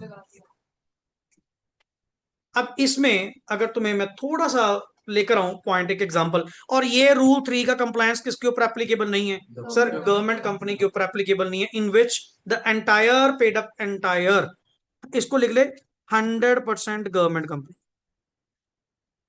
जो आपकी 100% गवर्नमेंट कंपनीज होती हैं उनके ऊपर ये वाला पॉइंट एप्लीकेबल, उनको कोई रूल 3 एंड ऑल, फिर तो गारंटी वाला नहीं क्या, अगले अपने आप देंगे यार, गवर्नमेंट कंपनीज के ये ऊपर ये एप्लीकेबल नहीं। मुझे जस्ट एक बार कंडीशन पहले तीनों दोबारा बताना, फिर मैं एक छोटा सा क्वेश्चन आपको समझाऊंगा ताकि आज का कंसेप्ट आपका यहां तक होल्ड रहे। कल इसके 2 क्वेश्चन और कराऊंगा, मेरा पहला टॉपिक कल यही होगा, ताकि आज वाला पहले समझो कहां तक बात हुई है। 3 कंडीशन मुझे दोबारा बता, पहले तो ये बता कि रूल लगेगा कब, तब जब, जब करंट ईयर में, पहला वर्ड जब करंट, ये सिनारियो कौन सा है, जब लास्ट ईयर तुम किस में थे, प्रॉफिट। कहीं वो पीछे वाले से मिक्स ना कर लेना, वो अलग चीज है ये केस नंबर 2 है, वो केस नंबर 1। वो क्या था, वो क्या था, पीछे लॉसेस थे, इस साल प्रॉफिट में हो, तो मैंने क्या कहा, पास्ट ईयर के सारे प्रॉफिट्स, सॉरी पास्ट ईयर के सारे लॉसेस और अनअब्सॉर्ब डेप्रिसिएशन आपने क्या करनी है, सेट ऑफ करनी है। चलो वो अलग हो गया, ये उल्टा केस है, पहले अच्छा खासा प्रॉफिट्स में था, आज लॉसेस या इनसफिशिएंसी, इनएडिक्वेसी। सर रूल 3 आपका एक्टिव हो जाएगा, और इधर से कंपनी जिद कर रही है हमने क्या बांटना है, डिविडेंड, तो बांट लो, इसमें कौन सा कोई मना करा हमने, पुराने प्रॉफिट्स पड़े होते वहां से दे दो, पर जब बात आएगी पुराने प्रॉफिट्स, फिर तो रूल 3 लगेगा। एंड रूल 3 जब लगेगा, अगला 3 कंडीशन ले आया। Condition number 1, rate of dividend कि जो रेट ऑफ जो डिविडेंड होगा वो पिछले 3 साल, इमीडिएट तीन पिछले 3 साल के डिविडेंड रेट्स की एवरेज का एक्सीड नहीं करेगा। और ये पहली कंडीशन आपके ऊपर तब एप्लीकेबल नहीं होगी अगर पिछले 3 सालों में, आपने डिविडेंड हर साल में, पिछले तीनों सालों में तुमने कभी डिविडेंड दिए। अगर 2 साल में दिया डिवाइड बाय 2, 1 साल में दिया डिवाइड बाय, तीनों साल में दिया डिवाइड बाय 3, फिर तो एवरेज आ जाएगी ना, फिर तो एवरेज आ जाएगी। Now number second point, sir amount कितनी निकलवा सकते हो, अमाउंट निकलवाने के लिए उन्होंने कितना कहा, sir it can be maximum to 10% of या 1/10 of paid up share capital of, दोनों का टोटल करो, and I am saying the word paid up share capital which includes equity share and mention कर लो वहां पे कहीं कि वहां पे पेड अप शेयर कैपिटल है, या ऊपर कहीं मेंशन कर ले सर पीयूसी या पेड अप शेयर कैपिटल, क्योंकि इसका कोई भरोसा नहीं, कहाँ जाके कहीं चेंज कर देता है, कहीं वर्ड पेड अप इक्विटी कर दे, अपना ना माइंड वर्ड वैसा ही पिक कर लेता है कई बार, इसीलिए हाईलाइट करने जरूरी होते हैं words. Paid up share capital is equals to equity share capital plus preference. चलो जी नेक्स्ट आओ। अच्छा थर्ड कंडीशन, सॉरी सेकंड की ही एक्सटेंशन, सेकंड की ही एक्सटेंशन, बट वो लगेगी कब? इस साल लॉस हुआ है। अगर करंट ईयर में क्या हुआ है, लॉस। इसको ना सामने लिख ले कि ये वाली कंडीशन तब लगेगी, देखो ये वाली कंडीशन तब लगेगी अगर करंट ईयर में लॉस है। ये वाली कंडीशन तब लगेगी अगर करंट ईयर में लॉस है, कि अगर करंट ईयर में आपको लॉस हुआ है तो ये वाली कंडीशन एप्लीकेबल होगी, नहीं अदरवाइज आपके ऊपर ये कंडीशन। अरे सर अगर इनएडिक्वेट प्रॉफिट, कम से कम प्रॉफिट तो है। लॉ की ना बस एक इंटेंशन समझ लो, लॉ बस ये चाहता है पास्ट ईयर लॉसेस नो, फिर डिविडेंड बांटना है तुम्हारा सही नहीं है, सीधी सी बात है। और मैं कह रहा हूं आगे लेने वालों को शर्म आनी चाहिए। अगला डिविडेंड ले रहा है, ये पास्ट पिक्चर तुम्हारी क्लियर नहीं है, करंट पिक्चर तुम्हारी क्लियर नहीं है, पहले वो तो सुधार लो। पहले माइनस से जीरो पे तो आ जाओ, फिर बांट लेना जितना पड़ा होगा, मेरे चाहे सारा दे दियो पर पहले सही तो कर लो। दैट इज, इसीलिए ये लिखना जरूरी है। ये कंडीशन तब एप्लीकेबल होगी अगर करंट ईयर में क्या होगा, लॉस। अगर इनएडिक्वेट है फिर क्या होगा, कम से कम प्रॉफिट तो थे। क्योंकि दोनों में फर्क पता क्या है, अगर आप मेरी बात समझ पा रहे हो, इस वर्ड का इंपैक्ट किसके ऊपर पड़ेगा, कंडीशन नंबर 3। क्योंकि कंडीशन नंबर 3 क्या है, बैलेंस आफ्टर विड्रॉल। जब तुझे यही नहीं पता विड्रॉल करा कितना, अब समझ आ रहा है वर्ड मैंने क्यों पूछा था 15 लाख या 8 लाख? क्योंकि अगर तो करंट ईयर में लॉस होगा, क्या तूने 15 लाख निकाला? 8 लाख। 8 लाख कैसे आया? जैसे ही तू 15 लाख निकालने गया 7 लाख लॉस खा गया। अब जिसने ये कंडीशन सेट नहीं बिठाई वो ना अगले वाली में भी विड्रॉल कितना बोल देगा, 15। तो सर जी 15 थोड़ी है, डिविडेंड के नाम से कितना लेकर आ रहा हूं, 8 लाख। व्हाट इज डिविडेंड के नाम से। तुझे बेशक कंडीशन नंबर 2 ने कितना एलिजिबल कर दिया था, 15, बट वही वो एलिजिबिलिटी मेरी खत्म भी तो कर दी थी। कहते 15 में से 7 लाख तो पहले क्या लेके जा, लॉस। मेरे पास तो बचा ही कितना था, 8 लाख। मेरे पास डिविडेंड के देने के लिए बचा ही कितना था, 8 लाख। तो जब कंडीशन नंबर 3 आएगी ना, मुझे पूछा जाएगा तुमने रिजर्व में से कितने पैसे निकलवाए, मैं कहा जी 8 लाख। कहते ले निकाला तो 15 था, मैं कहा जी 15 निकाले थे, 15 में से 7 लाख तो तुम्हारा ही लॉस खा गया, डिविडेंड के नाम से मुझे कितना मिला, 8 लाख। तो आई विल से 8। अच्छा ये कंडीशन हटा दे, करंट ईयर में लॉस नहीं था, करंट ईयर में प्रॉफिट्स क्या थे, इनएडिक्वेट, नो इश्यूज, प्रॉफिट तो थे। तुमने रिजर्व में से कितने निकलवाए, 15। कंडीशन नंबर 3 में रिजर्व्स कितने निकले, 15। फिर बात अलग, क्योंकि जब क्वेश्चन आएगा इसी बात का ध्यान रखना। बस मेरा वर्ड, अगर इस रिलेटेड क्वेश्चन कहीं देखने को मिला, पहले जाकर ये चेक करना प्रॉफिट्स इनएडिक्वेट थे या लॉस था। क्यों? नहीं तो कंडीशन 3 है, नहीं कंडीशन 4, 4 ही होगी, क्लियर। नहीं कंडीशन 4 है, अगर करंट ईयर में क्या होगा, लॉस, फिर कंडीशन है 4 है भाई। 4 कैसे, रेट वाली, अमाउंट ड्रॉन वाली, यूज ऑफ अमाउंट ड्रॉन वाली, and the last is balance of reserve. And balance of reserve आपका कितना होना चाहिए sir, shall not fall below. Shall not fall below का मतलब एटलीस्ट, मिनिमम इतना बचना चाहिए। किसका, 15% of paid up share capital. Let me take an example. मैं एक छोटा सा क्वेश्चन, अगर, हाँ जी, करंट ईयर के अंदर प्रॉफिट से 5 लाख आपने बोला, हाँ। आपने निकाला 15 था, तो डिविडेंड के नाम पहले 5 यूज होएगा, 5 में कहाँ यूज होगा प्रॉफिट का? जो करंट ईयर में, सुनो क्वेश्चन करवाता हूँ यही वाला है। आओ जी इधर, एक अकाउंट्स का ही क्वेश्चन करवा रहा हूँ पहले मैं आपको।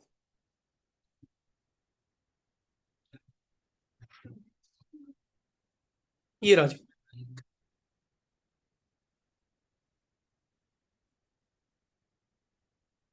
ये लो, सुनिए। अब कंडीशंस अप्लाई कैसे होती हैं, आज छोटी सी एग्जांपल, कल प्रॉपर 2-3 एग्जांपल न्यूमेरिकल मेरे सामने ही करोगे। स्कैनर के भी क्वेश्चन, मैं तो फाइल भी ओपन करी हुई थी शायद, ये रहा, ये रहा आपका स्कैनर पर्टिकुलरली, ठीक है ना। ऐसा ही आपको जल्द ही 1-2 दिन के अंदर मिल भी जाएगा, तब तक आप काफी टॉपिक कंप्लीट कर लेंगे। देन इसके जितने क्वेश्चन है मेरे पास बैठकर यही सॉल्व करना, क्वेश्चन पढ़ना साथ साथ सोल्यूशन जो भी है, ठीक। अब इसमें सर आपा चलते हैं जी, ये अकाउंट्स का मॉड्यूल है। एक क्वेश्चन वर्ड पढ़ो क्या लिखा हुआ है। Due to inadequacy of profits कितनी कंडीशन है? 3। 3 अगर होता लॉस 4, 4 फिर वो एक्स्ट्रा वाली आ जाती। ठीक। Due to inadequacy of profits during the year ended 31 March 2022 XYZ limited proposes to declare 10% dividend out of मतलब तुम्हारी इंटेंशन क्या यूज करने पे लग रही है कि आपका जर्नल रिजर्व में से क्या देना है? डिविडेंड। कुछ अपने वाले, कुछ पुराने वाले। ठीक। From the following particulars ascertain the amount that can be utilised from the, बताओ कि जर्नल रिजर्व में से आप कितनी अमाउंट यूटिलाइज कर सकते हैं। फिर मतलब सीधी बात, रूल 3 पूछ रहे अकॉर्डिंग टू द, ये आ गया रूल का नाम, जो भी थे। चलो, अपने पास डाटा जो गिवन है, कहते जी एक तो आपके पास 9% प्रेफरेंस शेयर पड़े हैं 100 ईच वाले, फुली पेड अप कितना 1750, और 8 लाख इक्विटी शेयर हैं 10 रुपए वाले, फुली पेड अप हैं 80 लाख। तुमने डिविडेंड कितना देने का सोचा?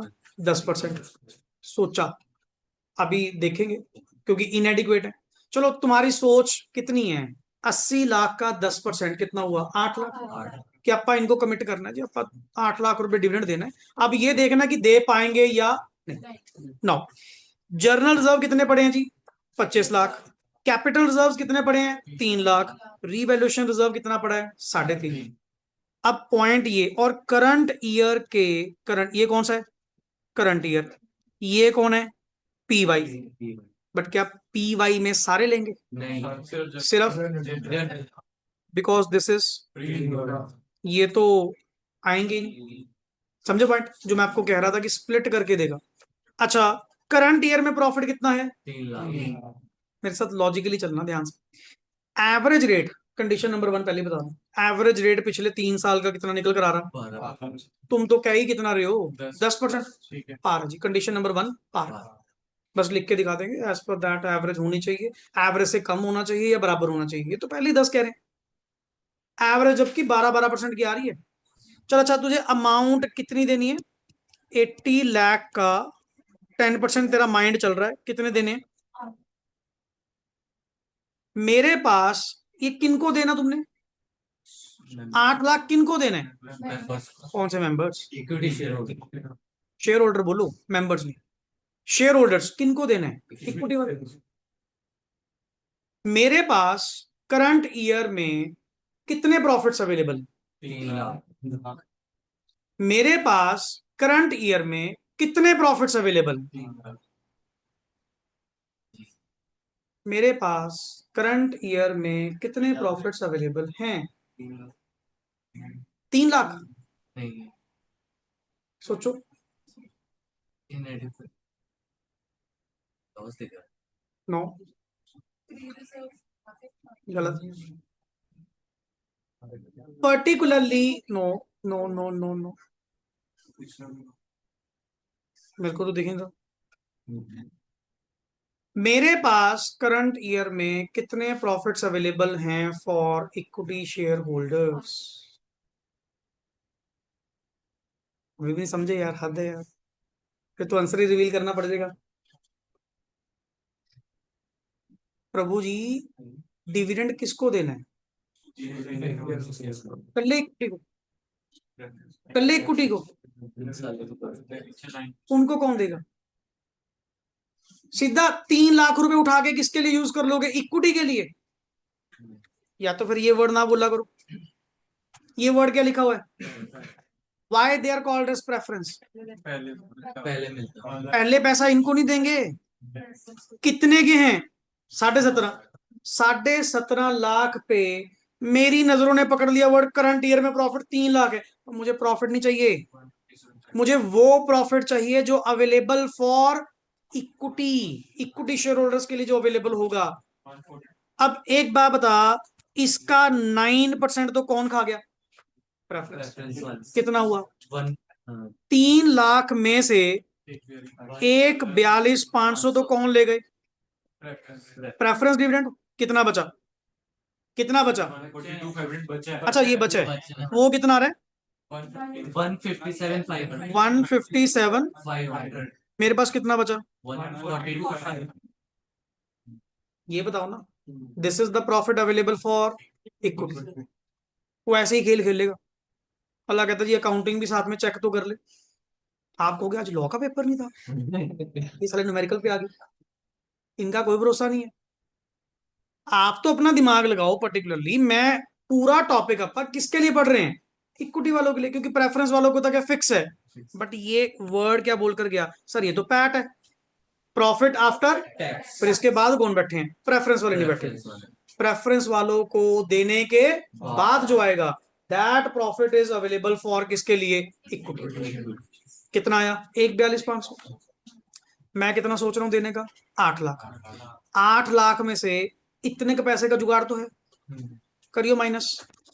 8 lakh minus 1,42,500, 6,57,000। This is my requirement, this is my which मैं जो सोचूंगा इसको कंप्लीट करने का, कहां से? From the reserve. अब खेल शुरू।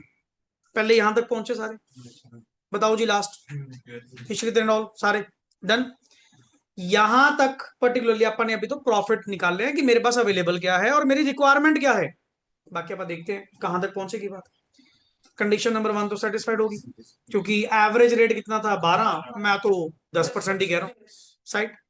कंडीशन नंबर 2 क्या थी? अमाउंट टू बी ड्रॉन कितनी? That will be maximum of 1/10 of the paid up share capital plus paid up share capital कितनी है जी? 1750 प्लस 80 लाख प्लस 25 लाख, यहां तक 1,22,50,50,000। 50,000 क्या यहां तक पहुंचे सारे? कैलकुलेट करना सबने अपना अपना, क्योंकि कल न्यूमेरिकल क्वेश्चन तुमसे ही करवाऊंगा ये वाला।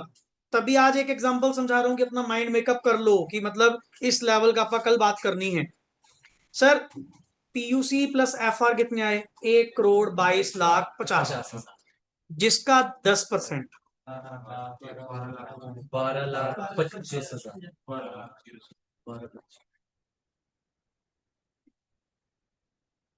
अमाउंट कितनी आ रही है? 12 लाख।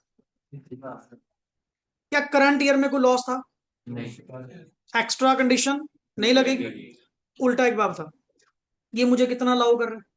12,25 मेरे को 12,25 चाहिए। नहीं, मेरे को कितना चाहिए? 657.5। चलो ज्यादा ही कह रहा है, अलाउड ज्यादा ही दे रहा है कोई। एक बार इसकी भी सुन लेते। पर मेरे को तो चाहिए ही कितना। एक बात बताओ, जब तेरे को ये चीज क्लियर है, सुन वेट, एक क्वेश्चन होता है कि तुम बताओ मैक्सिमम डिविडेंड क्या दे सकते हो। तुम बताओ मैक्सिमम डिविडेंड क्या दे सकते हो? फिर तो सर ये 657 वाला वर्ड ही ना होता, फिर मैं क्या कहता जी? 12,25। इस केस में अगला कहता है मैंने इतना देना है, जबकि लिमिट क्या बता रही है? ज्यादा पैसा कि 12। मैं कह नहीं जी 12,25 थोड़ी चाहिए मुझे, मेरे को तो पैसे ही सिर्फ कितने चाहिए? 6,57,500। तो तुम रिजर्व में से कितना पैसा निकलवाओगे? 6,57,000। कॉमन सेंस, जितना तुझे चाहिए होगा। उल्टा एलिजिबिलिटी ज्यादा था, उल्टा एलिजिबिलिटी। अब कंडीशन नंबर 3 के अकॉर्डिंग क्या आप यहां तक पहुंच चुके? पहला condition number 1 okay, condition number 2 okay, condition number 3। क्या ये चीज समझ आ रही है? क्या ये चीज समझ आ रही है जो अभी मैंने आपसे बात पूछी? तेरे फ्री रिजर्व कितने थे? 25 लाख। 25 लाख में से तूने 12,25 निकलवाया। नहीं, कितना निकलवाया? 657। एक बात बताऊं, अगर मैं कहता ना मुझे चाहिए 14 लाख रुपए, नहीं मिलेंगे। मैक्सिमम कितना मिलेगा? 12,25। वो भी रुक जा, अभी तीसरी कंडीशन है, फिर कहानी कुछ और होती, क्वेश्चन थोड़ा चेंज हो। मेरी तो रिक्वायरमेंट ही बड़ी छोटी है, मैं मेरे को तो 6.5 लाख रुपए चाहिए, तू भाई कह रहा है 12,25 नहीं चाहिए। कहते चल तेरी रिक्वायरमेंट तुझे पता है, अगर मैं 25 लाख में से तेरी रिक्वायरमेंट पूरी कर भी दूं, मेरे पास कितना बचेगा? 18,42,500, जो कि पेड अप शेयर कैपिटल के 15% के बराबर मिनिमम होना चाहिए। मैंने जब पेड अप शेयर कैपिटल का 15% करके देखा, वो कितना आ रहा है? तो उससे प्लस ही है। जा भी जा, 6,57,500 ले ले, कोई दिक्कत नहीं है, you can withdraw. 6,57,500 you can easily draw as per the rule number 3. Yeah. Since all the three conditions are satisfied, the company can withdraw क्या 6,57,500 from the accumulated reserves as per the. This is the question जो ਆਪਾਂ discuss कर रहे थे, सुन रहे थे regarding this. ये अपना अल्टीमेट पॉइंट. सो मेरा कहीं ना कहीं हमेशा पहला लेक्चर मेरा यही होता है कि अपा जब डिविडेंड वाला टॉपिक इफेक्टिवली बुक से शुरू कर लिया, मेरा पहला टॉपिक ही. अब कल मैं आप लोगों से एक्सपेक्ट करूंगा पर्टिकुलरली कि आप इसको सुनकर आए, समझ कर आए, ताकि कल डायरेक्टली मैं एक दो चीजें इसके रिलेटेड आपका एग्जांपल आपका क्या करें, डिस्कस करें. अगर लिटिल बिट अभी नहीं clarity I, don't worry about that, कल भी इस पर चर्चा बहुत होनी है. But do your homework. आप अपना पहले होमवर्क करके आइएगा, समझ कर आइएगा, देन डाउट्स लेने का मजा भी आएगा. Is that clear? So 3 conditions, rule number 3. हाँ जी बोलो बोलो. सर कोई भी कंडीशन अगर मैच नहीं करी तो कौन सी कोई भी condition- करनी पड़ेगी? नहीं तो अलाउड ही नहीं. कोई भी मैच करेगी तो उसको मैच करना ही पड़ेगा. करना ही पड़ेगा. कोई अमाउंट के लिए तो मैट हो ही जाएगी, बस उतनी अवेलेबल हो जाएगी. हाँ जी.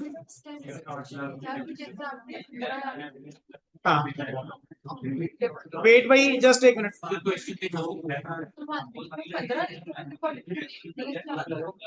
आपने क्या पूछा? 15 लाख रुपए.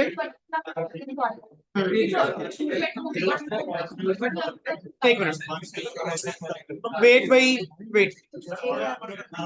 ब्रेक ले लीजिए फटाफट. ठीक, कौन से वाला जी? ये लो, एक मिनट.